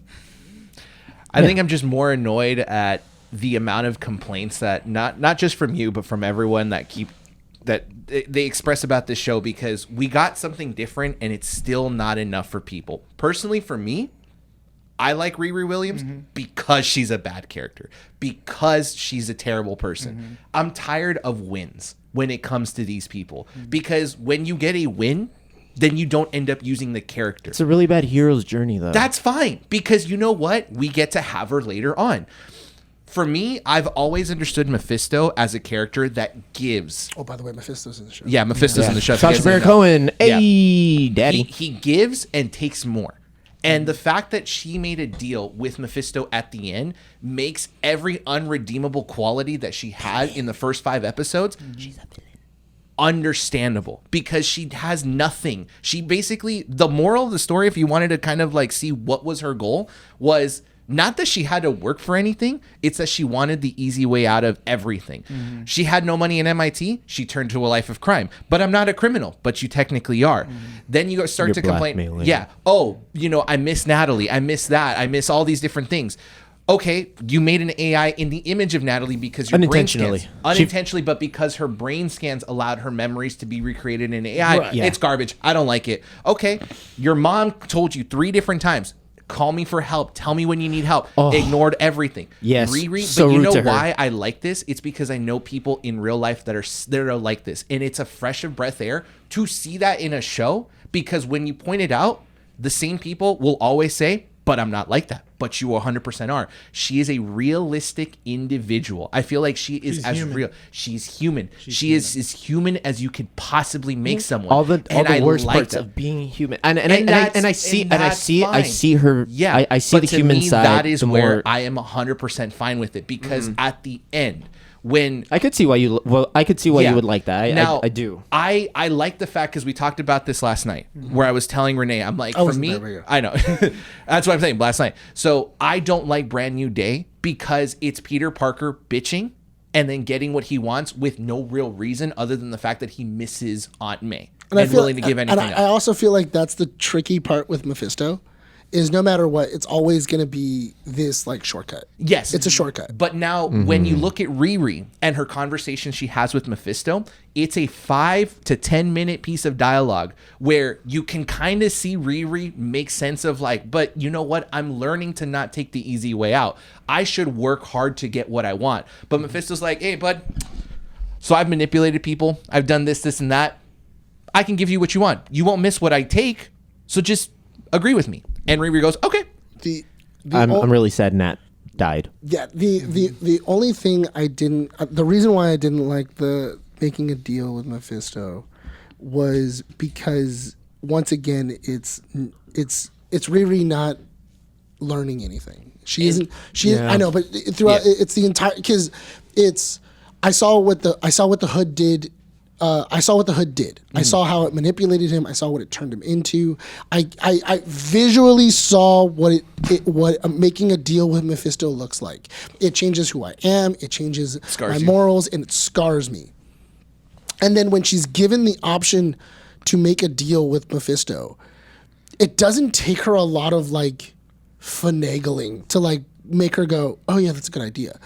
I would have really enjoyed it if the moment that if it's a fake out, if like the hand is there, you see her reaching out for the hand, and then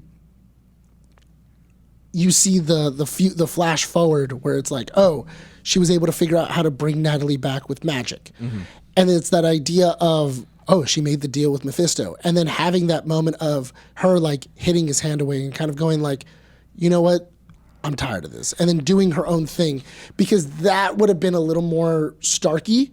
That would have been a little more of like, I'm trying to learn something from my mistakes. The only problem is that when you have, and that's a problem I had with the character throughout the entire thing. When I make a mistake, I don't learn from it. I make a mistake and I don't learn from it. You just keep repeating the same mistake over and over and over again, and then you're thinking that it's going to be a different result. But that's kind of what I like about her, because in the series, she keeps saying, I want to be the next Tony Stark, right? She never amounts to doing anything about it. And it's fine, because we're not getting a Tony Stark here. The whole point of IronHeart, at least for me personally, and I think a lot of the opinion, or a lot of the things that are coming out of this, it's very opinionated. It's very much of like a personal preference. Do you want a Tony Stark 2.0, or do you want an original character? I want a Tony Stark 2.0. I didn't. And I think that where our differences come from. I'm okay because I'm not okay with the Tony Stark 2.0. I'm not asking for a 1-for-1 Tony. No, I don't even want a copy. I just want an original character, because here Hollywood's allergic to original ideas. Huh? Hollywood's allergic to original ideas. But we're getting one, because now what ends up happening is you have Riri wanting to be Tony Stark and never amounting to anything, because we've gotten multiple times, even in the last episode before Mephisto, she is told, we don't even know how the magic's going to affect the armor. She's like, it's okay, we'll run it on the field. You just spent 5 episodes being told you have to run diagnosis and trying to see how your actions are going to basically have consequences. And right before your big fight, you still ignore all of that. We knew that Riri was never going to be a workhorse. She was going to always take the easy way out. So for me, the Mephisto conversation, more than enough for me to basically solidify the fact that she's not a good person. And I'm okay with that. And I think it's personal preference. I really wish they showed, at least towards the end, her making some moves to strive in, like, me not liking this character for 5 episodes, and then in the last one having this big moment where I now have overcome everything. You know, I have a new perspective on situations myself, and what it is that I want and how I'm going to execute it. That would have been cool. But hearing that she took the easy way out, it just demeans the hero's journey. Like, this hero's journey is not really done very well, you know, because it's all strife, all struggle. And I do like strife. I like characters that are not OP and they're getting beaten down in life. It's relatable. I can see myself going through that same, but is having she a those hero? Same conversations. No, she's exactly. not. She's not at all. She's a questionable villain. Yeah, she is. Because Sean does have a point where she basically does betray everybody that she meets. And 100%. And she backstabs. She'll steal. She'll take advantage. She has no loyalties to kind of anybody. No. Like, and the reason why she didn't call Wakanda is because Shuri. Shuri's gonna yell by at the me. way, I got this, and this. Mm-hmm. Yeah, that sounds like a villain. That's why you don't want to call her, because you know that you're a bad person, and you don't want the heroes to know about this. My only other thing too is that her being at MIT for 9 years also kind of did 4 years. She has nothing to show. Yeah. Okay, she could have made, and I told Rene she could have made an app, but he also made a very good point. Mm-hmm. You know, what was it that you said? Oh, she was so good at making tech, that's what she focused on. She could have made money. Yeah, I told him, well, if she really thought about it, she could have made an app, and then that could have been the revenue Yeah. to help her. That could have solved her problems. She's not- the shield but technology, she's not- yeah. like the Yeah. bracelet bubble shields. Sell that, you could at least get a couple $100,000. Oh, no, you could have made $1 million. But she looks for the easy way out. funding. Like I said before, she's a character that is human. Yeah. Like you've said. the worst qualities Nope. of being human and no improvement. But my- I'm my- okay with that. I'm looking at it towards more of she's desperate. That's I- it. but She's but the desperate. thing is that would have been interesting is that if because I the whole getting kicked out of MIT, it was a problem for no reason. Like it was a problem that they kind of like glazed over in the very beginning, Yeah. and it wasn't really a big thing. Where it was like, okay, why don't you just make her an MIT graduate? Like she graduated from MIT, and she hasn't been able to find work. Like she's struggling. There is no work for for me, or every single time that I try to get work. Yeah. Like they just take my tech and then they don't hire me. Well, it also seemed like the staff at MIT were completely fed up with her. Like Yeah. they're like, Oh, they showed that. we want you out of here. But that was my thing though, is that we didn't need to have that. You could have just had it where she, what was it? Where she was already in the workforce. She already graduated from MIT and she couldn't find work. And then that would have been better. and she had already started working with this crew for a little bit longer to kind of build those relationships to make it a little bit stronger. The acting from the crew was really flat in some parts. Like And I think that's- the cheesiest scene was when the IronHeart suit flips over the truck, and then I forget the slug. Yeah. What slug comes out, and they like, Oh, you can tell that she like that. and then they walk away. I'm like, oh my god. That she just for gets you out and being she's No, like, you can tell. So if you For pay you being a attention to that dramatic frame, queen, Yeah. and you give me that is not serving. there's a time. frame where That you is see her nothing. foot like right underneath the truck. Yeah. And then it's like action. And I'm Yes. like, oh. No, not Yes. even that. It's more of like they do like a stepping over. Yeah. Like Yeah. they're coming out of the car Like, and stuff. I'm like, yeah. you were upside down, but your feet have been on the floor. Yeah. The It entire. was that was an editing I mistake. will say that this is probably one of my more favorite series. It's Oh, not really? well done in terms of Yeah. production, but Female at least Urkel, though, I really thought was awesome. Female Urkel, I forget her name. Zelma. Zelma. There you go. I really love The, that. the magic. oh Yeah. yeah, I really liked her. No, Yeah, she- I liked was her telling- more than Ironheart. No, Give I me a was- show with her. That's a character Yeah. that's going to be important later on. Yeah. Watching the because show, I wanted more of her. Because I heard- I was telling Sean, like, the reason why Zelma's such a great character is because basically like all the street level characters will have to go to her. Yeah. If She's they their can't go to Strange. Doctor Strange, because Doctor Strange is more like level of like he'll cater to Black Panther, Spider-Man, or the big guys. Fantastic Four. Yeah. well, no, yeah, that too. But that's what I'm saying. Like yeah. as of finding a sorcerer that's gonna help me out with my problems. Her. Yes. cheaper Zelma. to cast. Yes. Yeah. And then Young Avengers. and as Young well, too. Avengers. Yeah. And it's so funny because they set her up well. It's like, oh yeah, She had great I went to dialogue. train over there. She did. Yeah. Where was?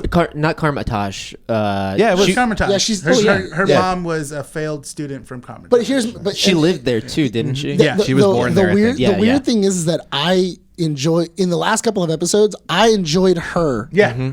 More than I enjoyed the rest of the cast. Yes. I was That's like, true. I was Yes. like, She I was like, wanted leave her on the screen. Her Yeah. energy was so good. That actress got it down. I was Yeah. like, Yeah. the way that she was like putting the Perfect. spells together and stuff like that, and the way she would like Xavier was try a to good be villain. like talking, and then like her mother would be like zoop, and she's like, Yeah, great. but It was great. I feel She like bounced other it off everyone really I well. feel like other villains were added later, and that's why they were so weak. Yeah. Like I do feel like the team, like the whole team aspect, I feel like that may have been added later because that was very weak. Very. I Yeah. feel that the Ezekiel aspect, I feel like that was added late because that was also very weak. And he was so Which is flipping, funny.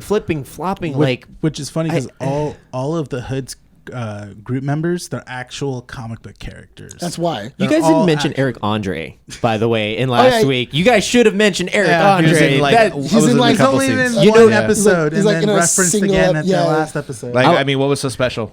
he laid pipe to Rodario Dawson for years. Okay, okay. They were dating. Yeah, and Dude, Eric Andre not got it normal? from now a Terry soak. Booker's doing it. So what? So is the, Eric Andre had it first. All right, we got to wrap it up because we still got Squid Games to talk about. I just honestly I wouldn't. It was enjoyable. Yeah. I found good parts in it. I didn't Ditto. like. Same. I didn't like the ending. I thought that the ending was very flat. It was just kind of dun. I was also a little disappointed that there's an Iron Man walking around and we didn't have Don Cheadle show up to like, hey, I'm Some getting guidance, something. I was really hoping that was going to lead. It was supposed to into- be Armor Wars, then Ironheart, Yeah. right? Yeah. I thought it was Ironheart then Armor Was Wars. it? Okay. So Is I- Armor Wars even still being It got No, that changed got- so that many got times because passed. like I remember seeing So that's Iron probably Wars what way hurt it before too. that. Probably. Yeah, because I really because I feel that Don Cheadle as like there's another Iron Man out there. Yeah. I should probably Consult him, you consult know? or understand. I felt like that was kind of You a missed worked with opportunity. Tony. Help me out here. Yeah, I'm well- trying to be like Tony. Well, not even that, but just like Don Cheadle hearing about this, like, hey, there's reports of in Chicago that there's an Iron Man. Yeah. And him going, I'm gonna go check that out. Yeah. Like, because we can't have Stark Tech. so many days. Yes, he We can't didn't just- want the there's technology just out random there. Stark Tech that's just out there. Like, what is? Yeah, like, but the amount of Stark Tech that's out in the world and not being controlled but is it's an like, actual Iron Man ridiculous. suit. I know, It's an yeah. actual like that. It's a legitimate Iron Man suit that's Yeah. being used for crime. Yeah. All right. I can see Don Cheadle going, I need to take care of this. It's my best friend. Do you think if they didn't have Mephisto, it would have been a better ending? No. I get the Mephisto ending, but I think It was a safe ending. It was an it's- easy ending. yeah, and not But only that, but a way I feel, to premiere a villain like that at that level. I feel that Mephisto, he's not that big. I mean, honestly, Mephisto He is the he's fourth one- strongest character in all of Marvel. That really doesn't matter. It doesn't really matter, though. It's a matter of like, you know, how much influence does he have in the cinematic universe? That's like saying, oh yeah, like I can't believe they put Crowley inside of like the Winchesters show. Yeah, he's a deal maker. He just makes deals with people and he can warp reality, but that's Yeah. about it. You know, he has smaller portions. He has smaller parts. His biggest involvement is Yeah, in the but Infinity Gauntlet. Supernatural is a TV show. The Marvel universe is I know, but film and but- TV. it's a comic book universe. I know, It's a but comic but my universe. thing is that Yes, his thank you. But Mephisto's biggest thing is Brand New Day and the Infinity Gauntlet. That's true. And then anything with and also House of M as well. Too. Yeah. Yeah. So I mean, those are like his biggest things. Introducing him here, they're smaller things. It's not that. Honestly, that big of a deal. It's not that big of Yeah. a deal. It's People Mephisto. overhyped them for too much, and Yeah. we're not I seeing mean, his it's full cool. potential. It's cool that he's now here. And I like Sacha Baron Yeah. Cohen. Yeah, I He's a like Sacha perfect. Baron Cohen. I think he's a great Mephisto. I think with the way that they brought him in and the way that they kind of introduced him makes it seem like, okay, cool. He has pull, but he's gonna be doing it like on his own. Yeah. And stuff. So the next time we see him, we just know already what he's doing. What his attentions. I was are. telling Rene on the way here. I think it would have been interesting if Mephisto would have been he was already taking. Putting himself into Riri's life. It would have been like, oh, the reason why you have Natalie is because of me. I can easily take her away. And then that influencing her decision to, I have to make this deal or else I lose Natalie because it's Mephisto is the reason why I have her. But she's gone now. And that would have been Which interesting and a little that's- more. That's my one critique. If I could just say my one critique is the way that they deleted AI Natalie was because of like, oh, magic was being infused. Yeah, like we there was can't a get her cost. back now. She's gone forever. And it's like, okay, you only did that so you could do and then have her make the deal with Mephisto to bring back the real Natalie. That's stupid. Like so you created an AI just to delete it and just so you can bring back the real character. I thought it was funny too because I was like, your dad means so much more to you, and you didn't bring him back. yeah. I got my take on that, but we got to move on. Yeah. All right. Squid Game. Sean, you want to talk about the first 3 episodes first? And Yeah, then I really felt Player 546's desperation and just the pit of despair that he was in, and of immediately it invoked something in me. Like just that actor did such a great job because I too have had a very low point in my life where I saw that look and I'm like, I've seen this face in the mirror before. I have been there where life is very void of meaning. So already the first episode is resonating with me in a very personal way, and how I was seeing the show. That anger that he had towards the character, like just dead set, shark eyes, watching him the entire time. That was really palpable. I could feel it through the screen, and then just seeing how everyone was like, "Why is he alive? Yeah, he's probably in on it." You see these characters, and they're coming out of this big battle, and that they lost. They got their asses handed to them. They're going to the next game, and you see the destruction, and then boom, you see people hanging from one of the chandeliers, the defectors, and the fact that no one is even trying to really want to break out. They're more like, yeah, let's go with the games. I'm like, you guys are so stupid. You guys honestly could have had a chance to overthrow all of this. Oh yeah, they definitely There was, and I like how the guy on the boat, the one that's very suspicious, the one that his boss let him win the rock paper scissors, that was crying. Oh yeah. I like how he's going off. He has a hunch, and he has a gut feeling, and I like how he says gut feeling because it's like, yes, if it's a gut feeling, go on it. There's a meme that came out of that. What? Now well, you have to watch the series. That's we'll talk about it later. Hold on. The first game that we get was hide and seek. I really like how they gave them the choice of. That was very intense. That whole game. Yes. That whole game was very intense. And it's smart how the tech billionaire guy and the drug addict, Thanos' lackey, The DJ. Oh, yeah. Or not the DJ. The club, chauffeur, the club club promoter. bouncer. The Yeah. club Yeah. promoter. yeah.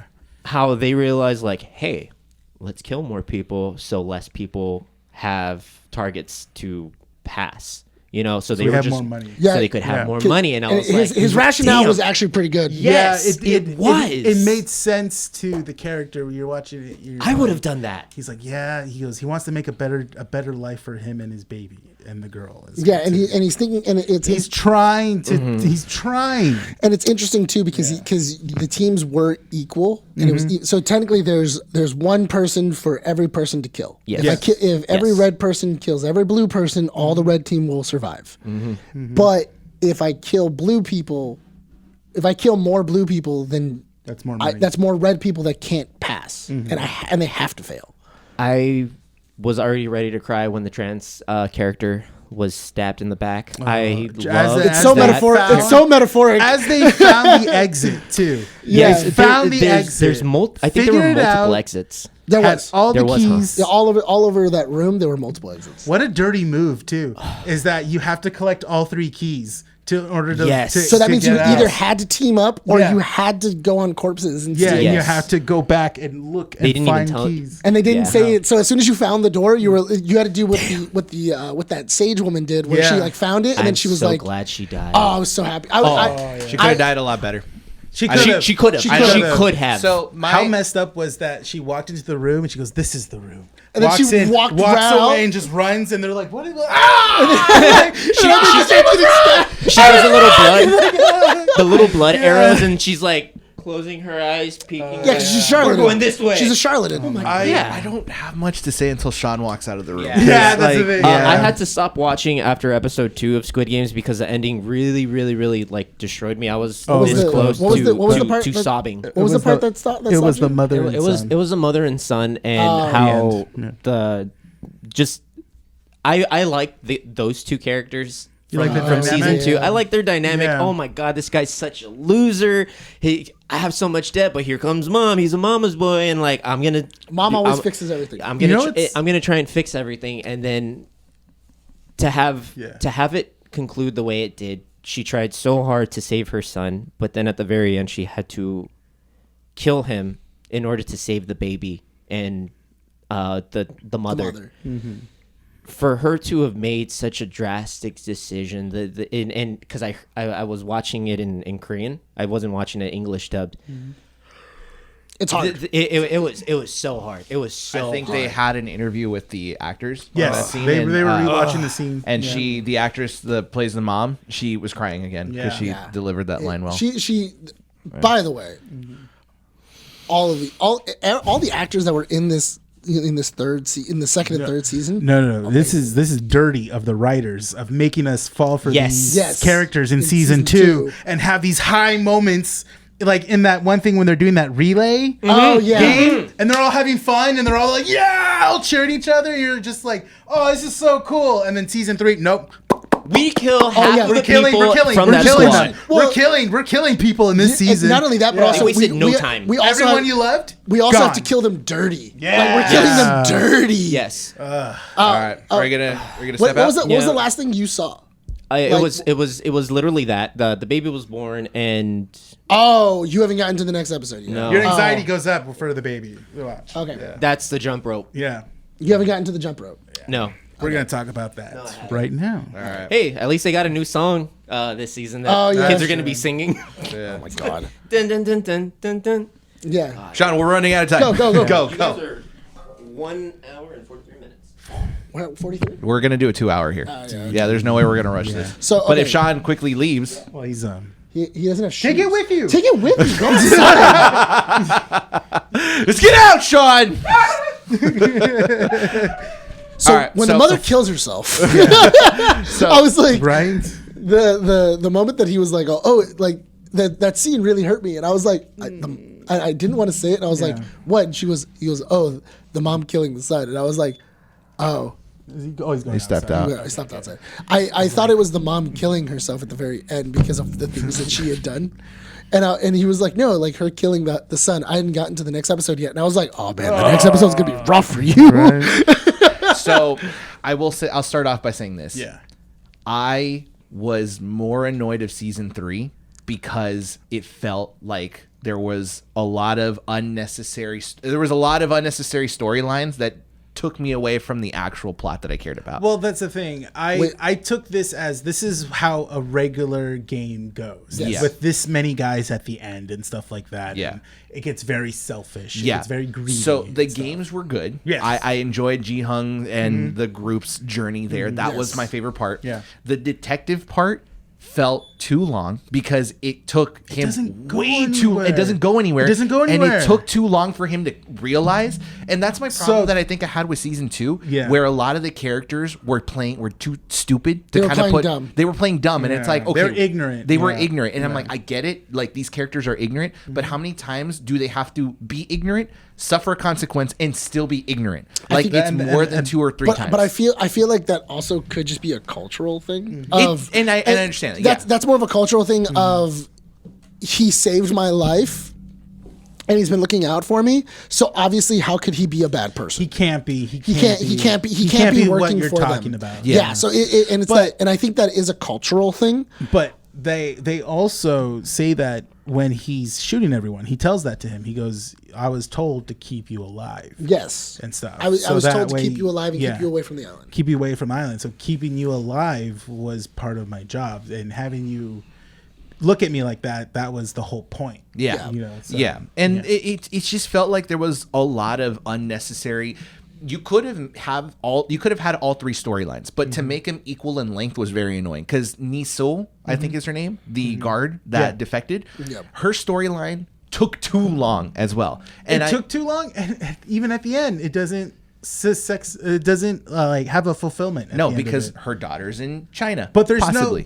I was like, okay, cool. Is that a spin-off? No, there's no spin-off in China or something like No. that. Unless we're getting Squid Games World. Yeah, But I think but Squid Games because at the end we had Kate Blanchett. Yeah, yes, no, but the that's director for has USA, already said that yeah. that was not a call out to Squid Game USA. Oh, okay. Because so in the Tadun interview that he did, he basically said that the reason the show ended the way it did was to show that no matter how much good a person can do in the world, the world will still go back and be the way it was. Yeah. So he basically, in a way, succeeded in taking the Squid Game group away from Korea. There's theories that 456's sacrifices affected the front man, and that he is gonna have his own series later on, because he talked about it on an interview as well, where it's like, is there gonna be a frontman spinoff show? And he had to put yes or no. Is there a talks? He put yes and stuff. So that could be, I don't know if that's the drive of like maybe the frontman's the one that takes down this whole enterprise and stuff like that. That his sacrifice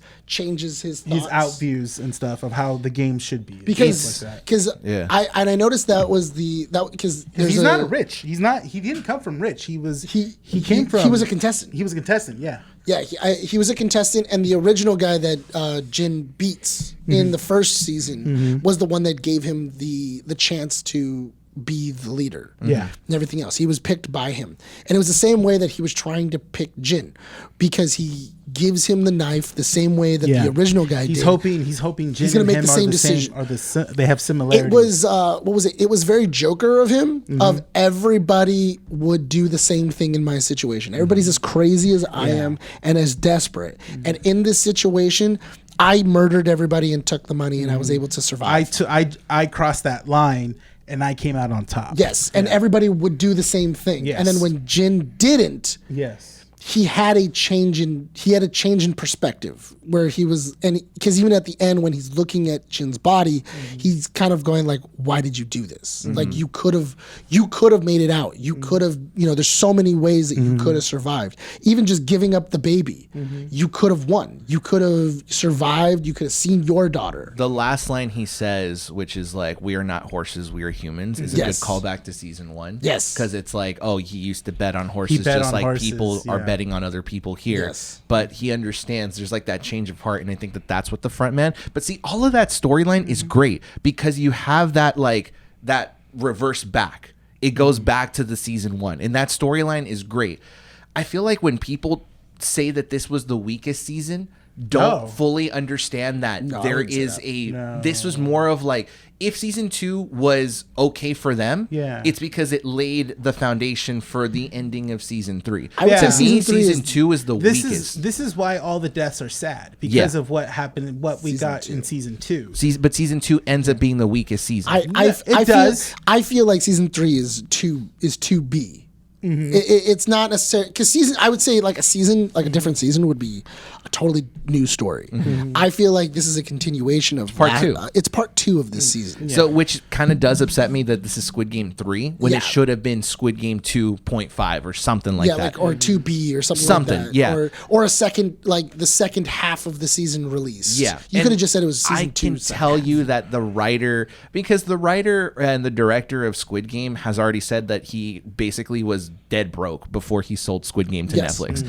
I can completely see, even if he goes like, no, I did it for the love of the game. No. You did it because Netflix paid you big bucks. Yeah. Well, And I think he was even complaining too because after season 1 was such a success, he said he sold it for so little. Yeah. And then for season 2 to bring him, because he had only sold season 1. Yeah. When they were bringing him back for 2 and 3, he had to renegotiate. He did, and you can tell that he was like, "Oh, Netflix, you're gonna be digging big for those like." If you like Squid Games 1, you be paying me that. So big I'm gonna money. hide Squid Game 2, and then I'm gonna put 2 other overlapping stories that don't really matter, but it's gonna make it so I get 12 episodes. No, but the thing is that they do in the long run they do matter because they do, but because like, the Coast Guard doesn't find them unless you have Jinsu release the guy. Because only because the guy gets released and he's out in the water, that's the reason why the police are able to find him. And that's why the Coast Guard is able to come to the island. The what was it? The mission, the fishing boat scene and all that. That's important to get to our ending. Those two all the stories, lines are there so that way we can get to the ending where the island blows up. All plot B and plot C do matter. They shouldn't be the same length as plot A. They were just really slow and talky. Yes, and I got to the point by episode 5 where I was like considering just fast forwarding certain things and go like, I really don't care. Like, okay, like you guys are in the nighttime and you guys are taking a really long time at the police station to explain what's going on. Just get to the point. I just want to go back to Jihan's.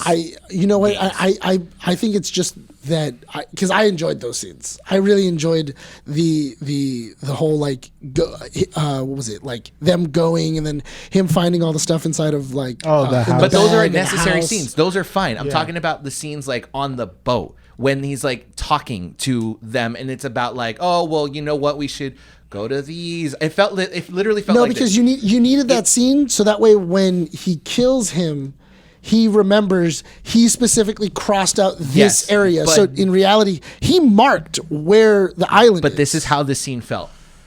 We don't go here. We can go here. Okay, that's how it felt. When it should have just been like, no, here, done. And you could have cut out so much of the fluff. There was a lot of silent moments in those scenes. That was my biggest issue. I feel like when they stretched it and to give you tension and to give you like somebody and I get it because it didn't bother me. Honestly, it really didn't bother me at all. I enjoyed the whole thing. I was sitting there with ice cream, just give me more. I'm just more along the lines the of whole like, time. if you're gonna give me an emotional tension and emotional loss, then keep playing on that. Don't don't let it linger, because then I start to lose it. Well, the thing is that because what I was going with is that if you keep hitting me, I'm gonna get exhausted. I was still Because no. But I'm just saying in general for most audiences, if you keep hitting me with that tension over and over and over again, I'm eventually gonna get exhausted, and I'm gonna go, okay, cool, I'm not gonna finish. I'm done with this episode because it was so emotionally draining that I need to stop. Where they need to give you breaks. But the show did a good job at getting rid of everyone that mattered, so that you had nothing to lose by episode 5. Because if you notice, the girl dies opening the door to save the mother and the daughter, or the 2 moms and the baby, right? So she ends up dying there. So they got rid of her. The girl who was in the military. Yes. Yeah. So she ends up dying. Tragic. Okay. Then you end up losing. Very metaphorically too. She gets stabbed in the back. That's so. I was like, oh no. So emotional, heart wrenching. Get it. Yes. The son ends up dying. Heart wrenching. Get it. All in the same episode. Then the mother, the old mom, dies, hangs herself. Emotional. Oh, you wish she survived, but at least she died her own way. Then you have the mother of the child ending up committing suicide because she knows she can't make it across the rope, and it's just like done. And so once you've gotten rid of those characters in a fashion that made it understandably tragic, you are left with characters that are just pieces of garbage and Ji-Hung and Baby. And with that, I'm able to enjoy episode 5 and 6 because now I just want to see how all these other assholes die. True. I really enjoyed seeing all of them. It was so hard to watch the idea of all of these guys who are they're in like such a mountain of debt. Like they're where the fact of 5 billion is not enough. 10 billion. No, it was 5. The business guy? The guy, he was in 10 billion. He was in 10 billion. He was 10 billion in Wong, debt, which is crazy. And I think that's like what? I think in American it's like 1.5 million. No, it's more. Is he counting? I think so, yeah. Yeah. No, I think it may have been like somewhere close to 2 million. I couldn't imagine being $2 million in debt and going, it's not enough to get me out. Yeah. Like, that's crazy. Yeah. Going through all that stuff and you're like... Not only that, but also it shows the greed in everybody else going like, we've survived so far, and it's so... And I think that also really solidifies that idea of the game master knowing what's going to happen. I know their greed, and I know how people think. I know the way that they're going to vote, and I know they're going to keep the games going. That's why I added this level of you can decide whether to end the games or not, because I know they're never going to end the game. It's a false choice. I do like them constantly changing the rules for 222. When she died, and they're like, okay, and the VIP, and the VIP was that bedded her. Was like, oh man, I'm okay. Get some half out of money. They're like, okay, well, if anything, we could change it up where like technically 222 is still a contestant. The baby can be the contestant still. Yeah, she came out of her. So. And they're like, oh, and then like all the guys got so mad. Just kill the baby. Yeah, they're like, it's wait. like you saw the loss of humanity, which is so good. Can I just say that my favorite scene out of episode 5 was when they were given their gifts. In my head, I'm just like, does the baby not get a gift? And then she gets a silk bassinet, and the circle guard comes over, opens a box, and it's a bottle with formula. It does the finger thing too, and just like, it's a bottle warmer. The baby matters. Yeah. They're a contestant. I liked how 456 did not eat until he saw the baby eat. Yes. Yeah. And then he started eating. Yeah. But you saw the biological dad was like... Well, the dad didn't care. No, but I like the symbolism of that. Yeah, and it's so... It set up the last part. It's so interesting to see that the dad... The mom was right. Like, the minute that... Because the entire time, she's like, I want nothing to do with you because you're a monster. You're a piece of garbage. You're a piece of garbage, and I want... You don't come back with the milk. How funny he turned out to be like the worst character. Oh yeah, he was the most evil of them all. Where he was, and the ironic thing is that he kind of screwed himself, because if he would have kept 2 minutes left. Okay. At 2 hours. If he would have kept the other guy, and they would have all walked aside, they could have just pushed that guy over, and all three of them would have so made it mad out. when he had the pole and he was like the old dude, right? The old dude that was the like, just give me the 10 on million. the second platform, yeah. And it's like, oh, boom. And I'm like, you could have just thrown his butt on the other side, then pushed him. Yeah, and then because I think he thought about the lunchbox, and he was like, "Oh, I have that guy," and it's like, well, if you're gonna have that guy, you should probably make sure that he doesn't get next to the freaking ledge because he knows you're gonna throw him over. Well, I mean, it kind of helps the fact that 456 was not going to play the game, so he wasn't going to help out with the lunchbox. So it makes sense that everyone in the other group was not going to work together to get to the last section. yeah, no matter what, everybody was gonna fail. Exactly. So now if we talk about the ending, so we can wrap it up here. Yeah. So the ending, obviously, it ends with the baby getting a debit card With like 10 million. with 10 million. But then I thought it was so good that the front man decided to go to Jiyoung's daughter in L.A. Yes. and give her his belongings and stuff. And then in the envelope is a card. And then it's just a funny meme coming out and be like, when she thought, oh, what's the pin? And it's just gone. How do I get in? What's the number? Dude, that would be so funny for her. She's like, Oh my god! I have no idea. I have no idea how to I get can into start a it. life. What's the? I don't know how to get into it. How do I get into this? Like, there's a subplot of her being like, I can't get into college. Mom and dad can't pay for it. You're like, oh man, this can answer all the questions. How do I act? What's the pin? It's like, wait, huh? let's use our brain a little. Yeah. I thought it was interesting going to LA, seeing the whole, going to go meet Jin's 456's family, realizing that, oh yeah, she's, this is what he was talking about. Like they went to the States and to make a better life for themselves. I liked seeing the idea of the game master driving through downtown LA, where I was like, I know where that is. Someone already found the house. Yeah, on Instagram, someone's like, oh, this is 453's daughter's house, guys. I already found it. I'm like, gosh, jeez. Not creepy at all. Yeah. Right? And then I liked seeing, like, in the alley, you're hearing like them playing the dachi. They're playing the game. I was like, oh man! And it's one of those things of no matter how much good you did. This is all over the world. It wasn't just it wasn't just in Korea. It wasn't. I like that idea of like there's multiple games going on at one time. I like that there's a villain that is so influentially untouchable as well too. That no matter what you do, like whether it's a company or like an entity of some sorts, it's like no matter what you do, it's like they're always going to be. Because that would be interesting if the front man does flip and now he's trying to shut the game down from the inside. That's what a lot of people are theorizing, and it's not a bad theory. I don't mind it because it would show that like someone is still trying to continue what 456 wanted to do. Yeah. Stop he's dead. these. Yeah, he's no, dead. he's gone. He's There's dead. no, if they find a reason to bring him back, I'm stop watching the show. No, yeah, I'm gonna flip my TV. I feel Put it on my face, like hit it against my face, and just be like, I feel like that whole scene, because you see the explosions, you see everything else in his eyes, and that whole disappearing and him falling off the thing, and so it would undercut his sacrifice because he's sacrificing himself to save the baby, and he knows that if the baby is going to have a better future, the baby is she's never going to want. Keep in mind, this is a Korean franchise. Yeah, this is not Marvel. This is not back someone. This is an American villain. Koreans. They kill people. They have you seen Train to They're Busan? dead. They're dead. Like Parasite. No, and you know what? Honestly, Host? if they were to Host not, too? I think if they were to not make any more Squid Games, if this was the end of Squid Games, I'd be okay with it. Yeah. Same. I'd be fine with it. If David Fincher is directing Squid Game USA. really. So they are making a Squid Game. They're also making a Squid Games 1985, which I'm thinking that might be the first one. So basically, Purge.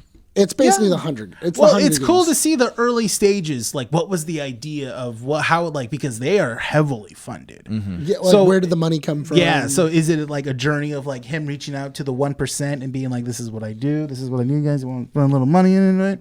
Go ahead." Yeah. Or is it very like low budget? That would be very interesting too if it like if it so it's started like a snuff films. Like, Yeah, they do like snuff it's films. like it's very low budget. It's in everything, and then it started getting more revenue on the dark web. Or maybe they start doing like live executions, and then at that point they're like, Well, It's no fun. Because remember, if Like- it's 1975, it Yeah. wouldn't be on the internet.